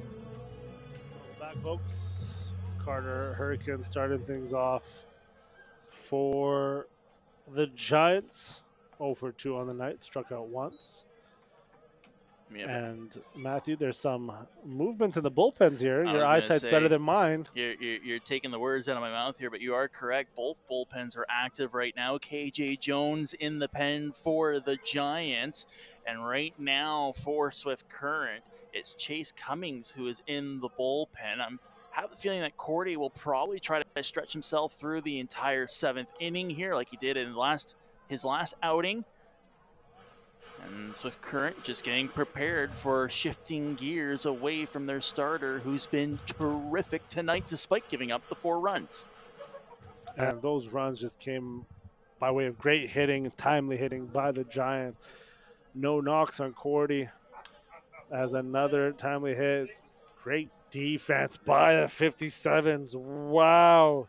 Mapes gets that out at first. All one motion. Great transfer by the shortstop from Great Falls, Montana. Beautiful city. I was gonna say, I was like, that's near your neck of the woods, right? The Uh, other side of your woods. I was gonna say, yeah, not that far from Kalispell, a few hours away. And Cordy, 2 quick outs here.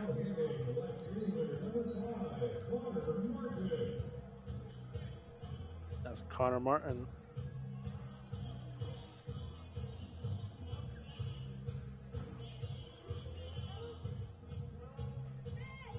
Up to that.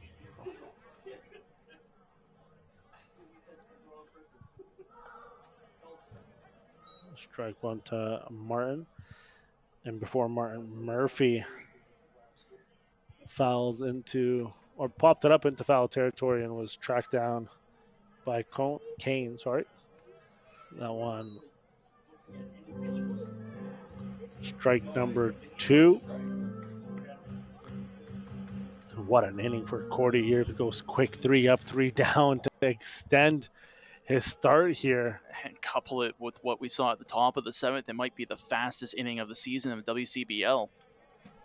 But Martin has a chance to extend it and slow things down a little bit here as we are just passing 9 o'clock local time. Martin wanted to capitalize. Cordy fouls that one. 9 o'clock local time, and it still feels like 5. I still don't quite get used to sitting up in bed at 1 in the morning and still seeing a bit of the sun over the horizon. Love it. Love it. However, we are on the downside of the year as the days now start to get shorter. But nothing beats northern nights, if you could even really call it a night here in Fort McMurray, as Northern dusks. it's nonstop. Scientifically, we don't have night from like May 5th to August 8th. And they call Alaska the land of the midnight sun.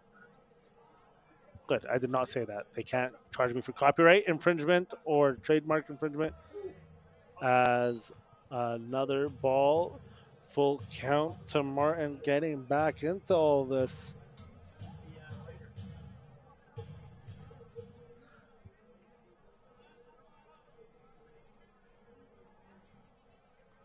And a ball on the field, so time called by home plate umpire.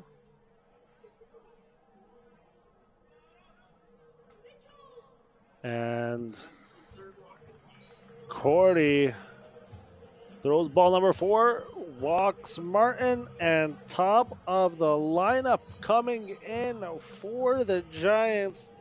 Starting things off, Connor Rainey, 1 for 2.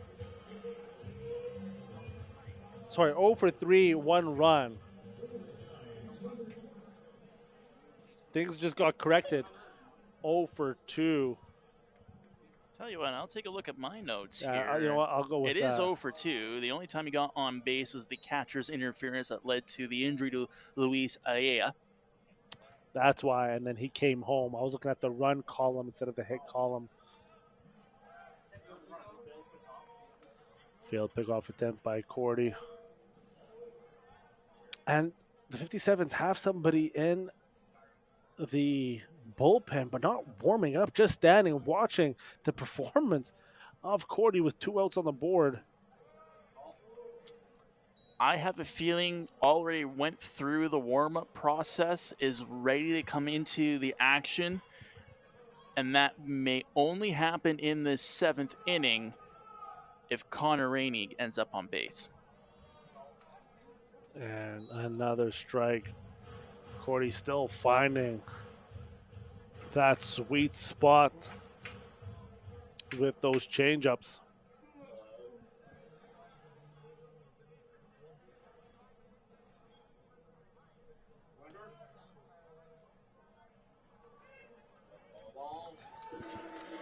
And a stolen base as Connor Martin able to beat the throw to second.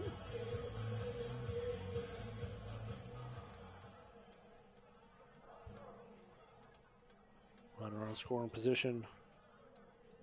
Rainey 0 for 2. 2 balls, 2 strikes, 2 outs. And it hits that high into center field. Good communication by the 57s, and out number 3 on the board. Cody going through 7 complete innings. Wow-wee. However, the Giants, although left on the stranded, are still up by 2, 4-2. We'll be back. Top of the 8th right after this.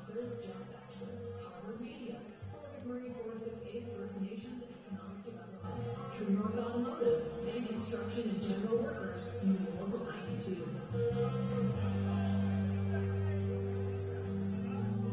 Now pitching from Fort McMurray Giants, number 15, KJ Jones.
Welcome back, folks, and top of the 8th. More after a solid 1 1/3 inning. We do have ourselves a pitching change. Matthew, show us what we have. Well, it is KJ Jones who comes up to the plate from Toronto, Ontario. This will be his 3rd game of the season. Went through 3 innings his last outing against Okotoks on June the 17th. That one he had a strikeout, 3 hits, and 9 batters faced. So he's a man, he might not get a whole lot of strikeouts, but he does find ways of getting outs. And as a side note, also learned how to do the point streak up here for a game. So he can work in the press box when he's not pitching as well. Although he did admit, I'm okay with staying down in the dugout rather than watching the game from up top. It's probably a party down in the dugout. However, any athlete that's willing to volunteer their time when they're not in it to be up here in the press box and doing what we do is okay in my books. Well, and that was during the Giants' anti-bullying game, their 11 a.m. game on a Wednesday, where it was very difficult to find any volunteers to help out. And so the fact that a couple of the players were like, hey, we'll come on up and give you all a hand up here, including KJ, who was new to the team at that time, that says a lot. And Jose Ayala, after 2 strikes, fouling both of those, drops that one into shallow right field for a blooper to get on base.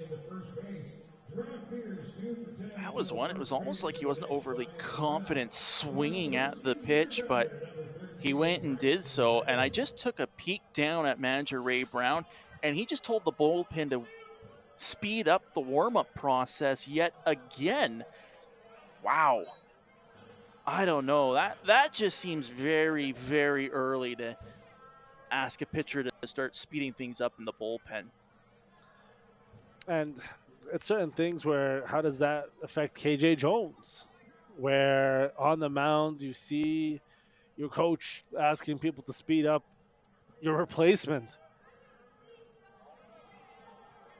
As 1-1 count to Vale, who's 0 for 3 on the night.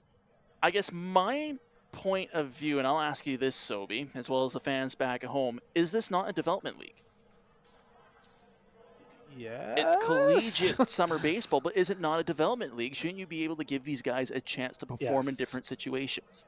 That's how I look at it. It's these young guns trying to, we mentioned it, adjust their skills, refine their skills, heighten their skills, learn new things, try new things where it's not going to be detrimental, right?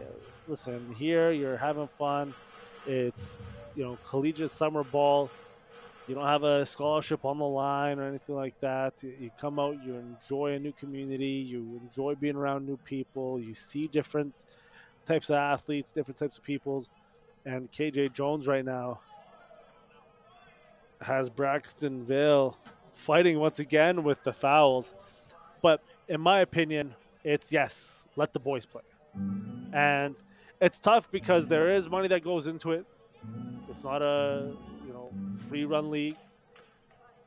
Typically, we have great turnouts so far this year consistently. It's probably been one of the most consistent, solid turnouts that we've had. But then it comes down to, well, there's jobs on the line, right? There's wins put butts in seats. If you're not getting those wins, the butts aren't in seats. If the butts aren't in seats, then there's so many factors to it. So I understand the multi-facets as ball number 2 thrown there to Vale. And we have a 2-2 count.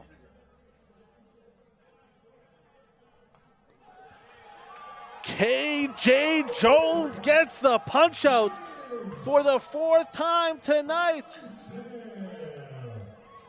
I think PA announcers had a little too many stumbling on that one. Man, if you went and got one every time they went on sale, that would be 8 beers for $40. Well, I'm not a drinker. I think that's a good deal. Oh, That that's one coming to fell me. back. All right. As a note, we were trying to figure out the number of the giant in the bullpen right now, and that is number 41, Chris Billings, who's had a few different appearances here at home. But that strikeout has bought KJ a little bit of time as a setup man for the Giants in this 8th inning. And going back to your question about, is this not a developmental league? Yes, and to develop, you gotta have to understand a baseline potentially, and this could be an opportunity for the coaches to get a baseline of their players, especially the bullpen, right? An inning, a half inning, whatever the case may be. Okay, this is what we need to work on. We were able to capitalize on that quickly, see it very quickly, and then work on that during your practice sessions and whatnot to be ready for that next game. At the same time, it's also, though, building the program and being patient while building that program. As Jones picked off Prychak with that pitch. Prychak makes it to first after getting hit. And just like that, the tying run on first now for the 57s. We are top of the 8th inning. The 57s, 7 hits on the board, so they've been able to lay the wood on the leather consistently in this game, right? At least once an inning, they're getting a hit based off of the statistics, right? So I know math, and you're wondering if this lead isn't safe, and I don't think it is for the Giants. And just look at the last 2 games that the 57s have played in. Of course, this lead isn't safe. An 11-0 lead wasn't safe for Weyburn, so why would a 2-0 lead be safe for the Giants? And that's a good pitch from KJ. I thought it was in the zone, and umpire says otherwise, but he's still battling. That's the big thing. 1-0 count here to Adair.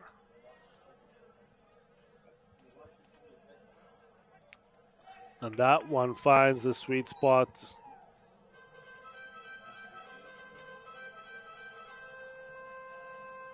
As Sauvé approached KJ Jones. potentially calm him down a little bit. Well, and that's just getting on the same page. There's a couple of signals that Sauve gave Jones. Jones didn't agree with it. They weren't on the same page with the signals given. Now they are, and that was a better at bat for KJ Jones. And what a close call as Adair flies out to center field. And that was almost way too nonchalant by Jose Alea there. I mean, it was a throw that had no business of getting him out at third, and that was about a hair away from ending the inning. Just tried to strut himself in, and you saw Hurricane, and you've seen it a couple times actually. I've seen a couple of videos of that nonchalant catch and tag. And it's caught a couple of batters off guard. Trying to lure the runner asleep. Yeah. Just like I try to put my kids to sleep every night, but it just doesn't work no matter how many bedtime stories I read. Foul ball for strike number 2. KJ Jones finding the groove now after that get on the same page meeting with Nick Sauve, as you mentioned. And it's 0-2 count. Runners on the corners. 2 outs on the board, and Borg in the batter's box for the 57s, down by 2 runs. KJ Jones looking to end it, and does just that. Fastball right down the middle for strike number 3, out number 3, his second strikeout, I believe, and that does it for the Giants. They have the 57s leave 2 stranded, and they maintain that 2-run lead at 4-2. We'll be right back.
It's monumental on the promo patrol.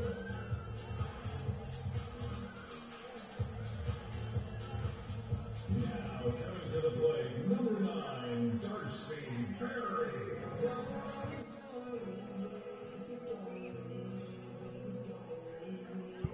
Welcome back, folks.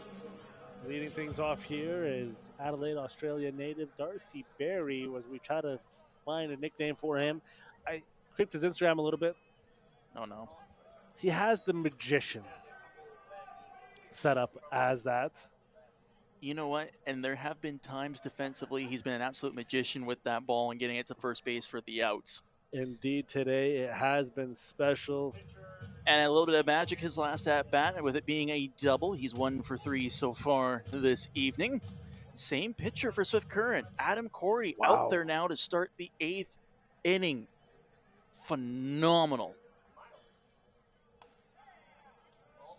Darcy Berry able to hold off on that one for ball number 1 behind the pitch count early here. It's a 1-2 count coming his way.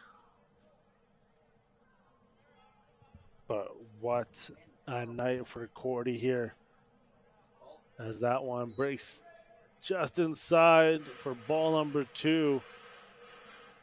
Yeah, it looks like it's somebody else now in the bullpen for Swift Current. With a really weird release of the ball. Submarine action here, trying to catch a number from our vantage point. It's not always the easiest when you're in the far side of the stadium. Full count on the 105th pitch. Coming to Darcy Berry. Berry pops that. And what a rundown by Adair, 9-9. Darcy Berry, number 9 in the batter's box. Number 9, Adair in the infield, running that down, losing his hat and his glasses for a tremendous grab and out number 1 on the board. A risky play, but that paid off for Adair. If he misses that, it's an easy base hit for Darcy Berry, but Adair showing his range. That's a huge way to set the tone for the 57s who want to give themselves a chance heading into the top of the 9th. They cannot afford to give up a run here. And Matt Rhodes crushes that one into foul territory, though. Oh my gosh! Just missed the kid in orange. As that one was plastered deep into foul territory. Almost poetic that he still ends up with the ball despite nearly being taken out by the ball. If that caught him, would that be keeping your eye on the ball? That would have been keeping the mush on the ball, as that would have been gruesome.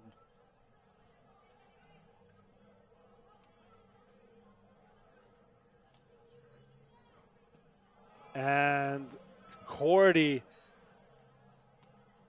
my oh my, still getting the job done. His 7th strikeout of the game to get out number 2 here in the 8th inning. And yes, his 57s are down by 2 runs. But right now, it's only 2 because of Cordy. I don't want to jinx anything here because lots can change over the next inning and a half, but we could see a pitcher with a complete game effort in a losing cause, and that is rare. Again, lots can happen. Yes. But what a sight that would be. Not the losing cause. Well, like for us as But Giants, a complete game, though. Yes, the complete game is something that hats off to Cordy if he's able to pull it off. We'll see. He's if already the 57s well above 100 pitches right now in this game. I'm going to say probably close to 112 at this point.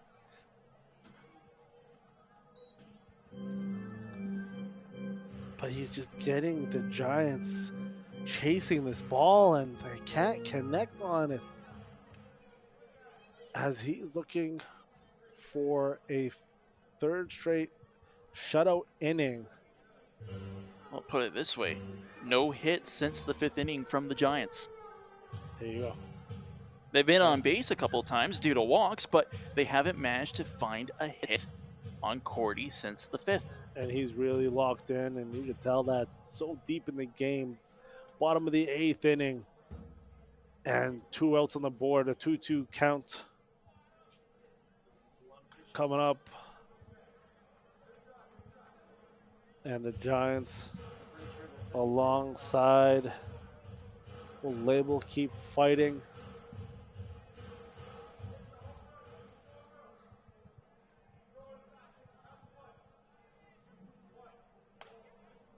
That one outside.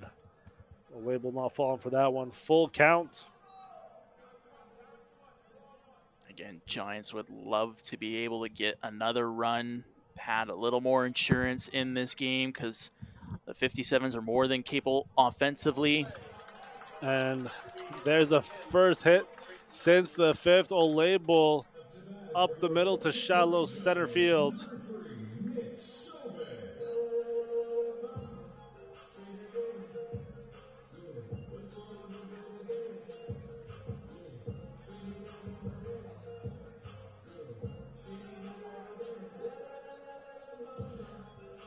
As I'm trying to figure out the mistakes I've put on the board here, and there we go.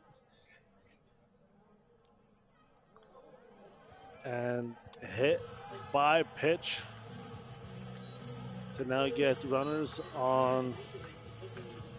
Well, looks like we might be getting either a pitching change, or at least there's signals going on to see if they're ready to go.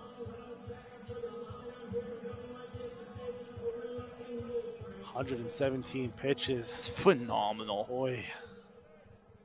Man, that makes me tired just thinking about that, let alone being the guy who has to go down there and throw it. I'm going to have to ice my shoulder after that. That one, Harwood up in the air, being tracked down into foul territory, and miscommunication by the 57s. Would have got out number 3, Cordy. Unfortunately, continues the pitching.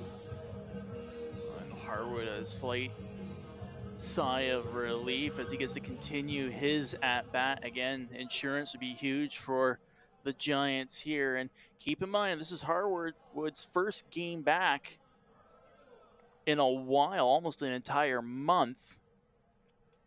First game at home as well for Harwood. Would love to put some cushion into the Giants' lead right now.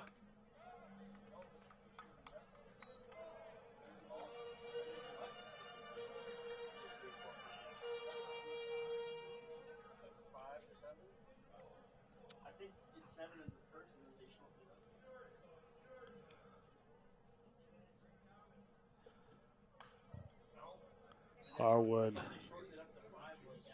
getting under that ball, following it back though. For a 1-2 count, 2 outs, 2 on. Giants up by 2 runs.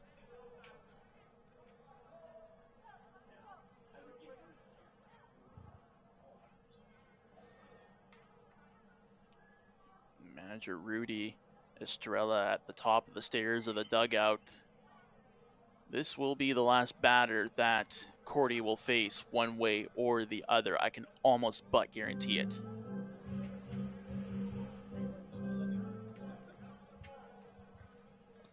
Two count, 2 outs, 2 on. Harwood.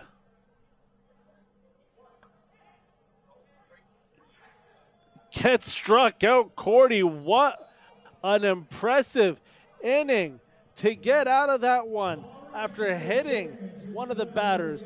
2 on, down by 2 runs, over 117 pitches, and ends it with a strikeout. Hats off to that young man. And we are into the top of the 9th with a closing situation here coming up. We'll be right back. 177 051 12. Head on over to the 50-50 table and grab yourself your winnings tonight. Thank you for supporting the Giants and Fort McMurray Minor Baseball.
Now hitting for the Swift Current 57s, number 18, Trey Mace.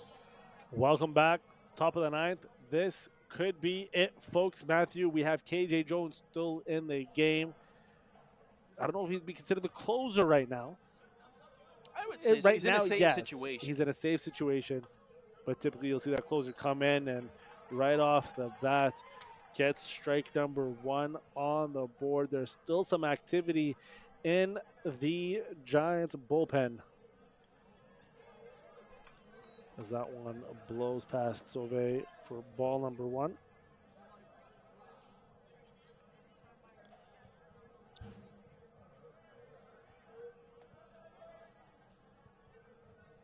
1-1 count to Mapes. And what a job by Sauvé framing that. Holding there. I did not think that was a strike personally here. I know we don't have the best vantage point.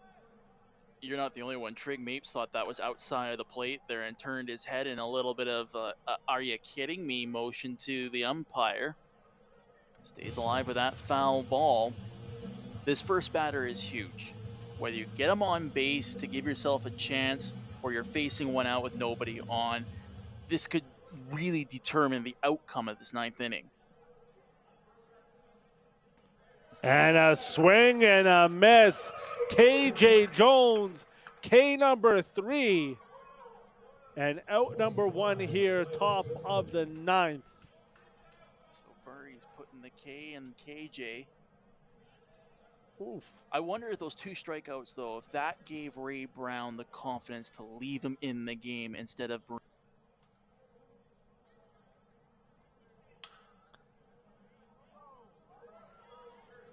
And off the knee and unable to get there in time. Herkin fumbled it a little bit. Throws it on the money, just not fast enough. Not a bad throw from one knee. Not a bad throw That's from a great the one throw knee in there. one And knee. stretching out to ensure it doesn't trickle into the outfield and it's not potentially extra bases on top of that. Limit the damage. That is huge for the Giants in this game. In a game that's had 0 errors so far, despite 2 teams who are in the bottom half of the league in errors. And Kane trying to chase that one inside, fouls it back for strike number 1. Kane represents the tying run right now at the plate.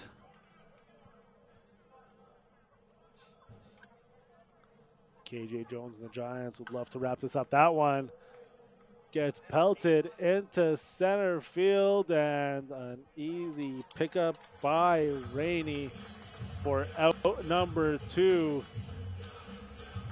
And folks, we are potentially 1 batter away for a Giants win. Getting back in the win column and starting this 11-game homestand. Yeah, 2 games against Swift Current this week, 2 games against Moose Jaw. They want to set it with the right tone as the majority of their home games will be played over the next couple of weeks.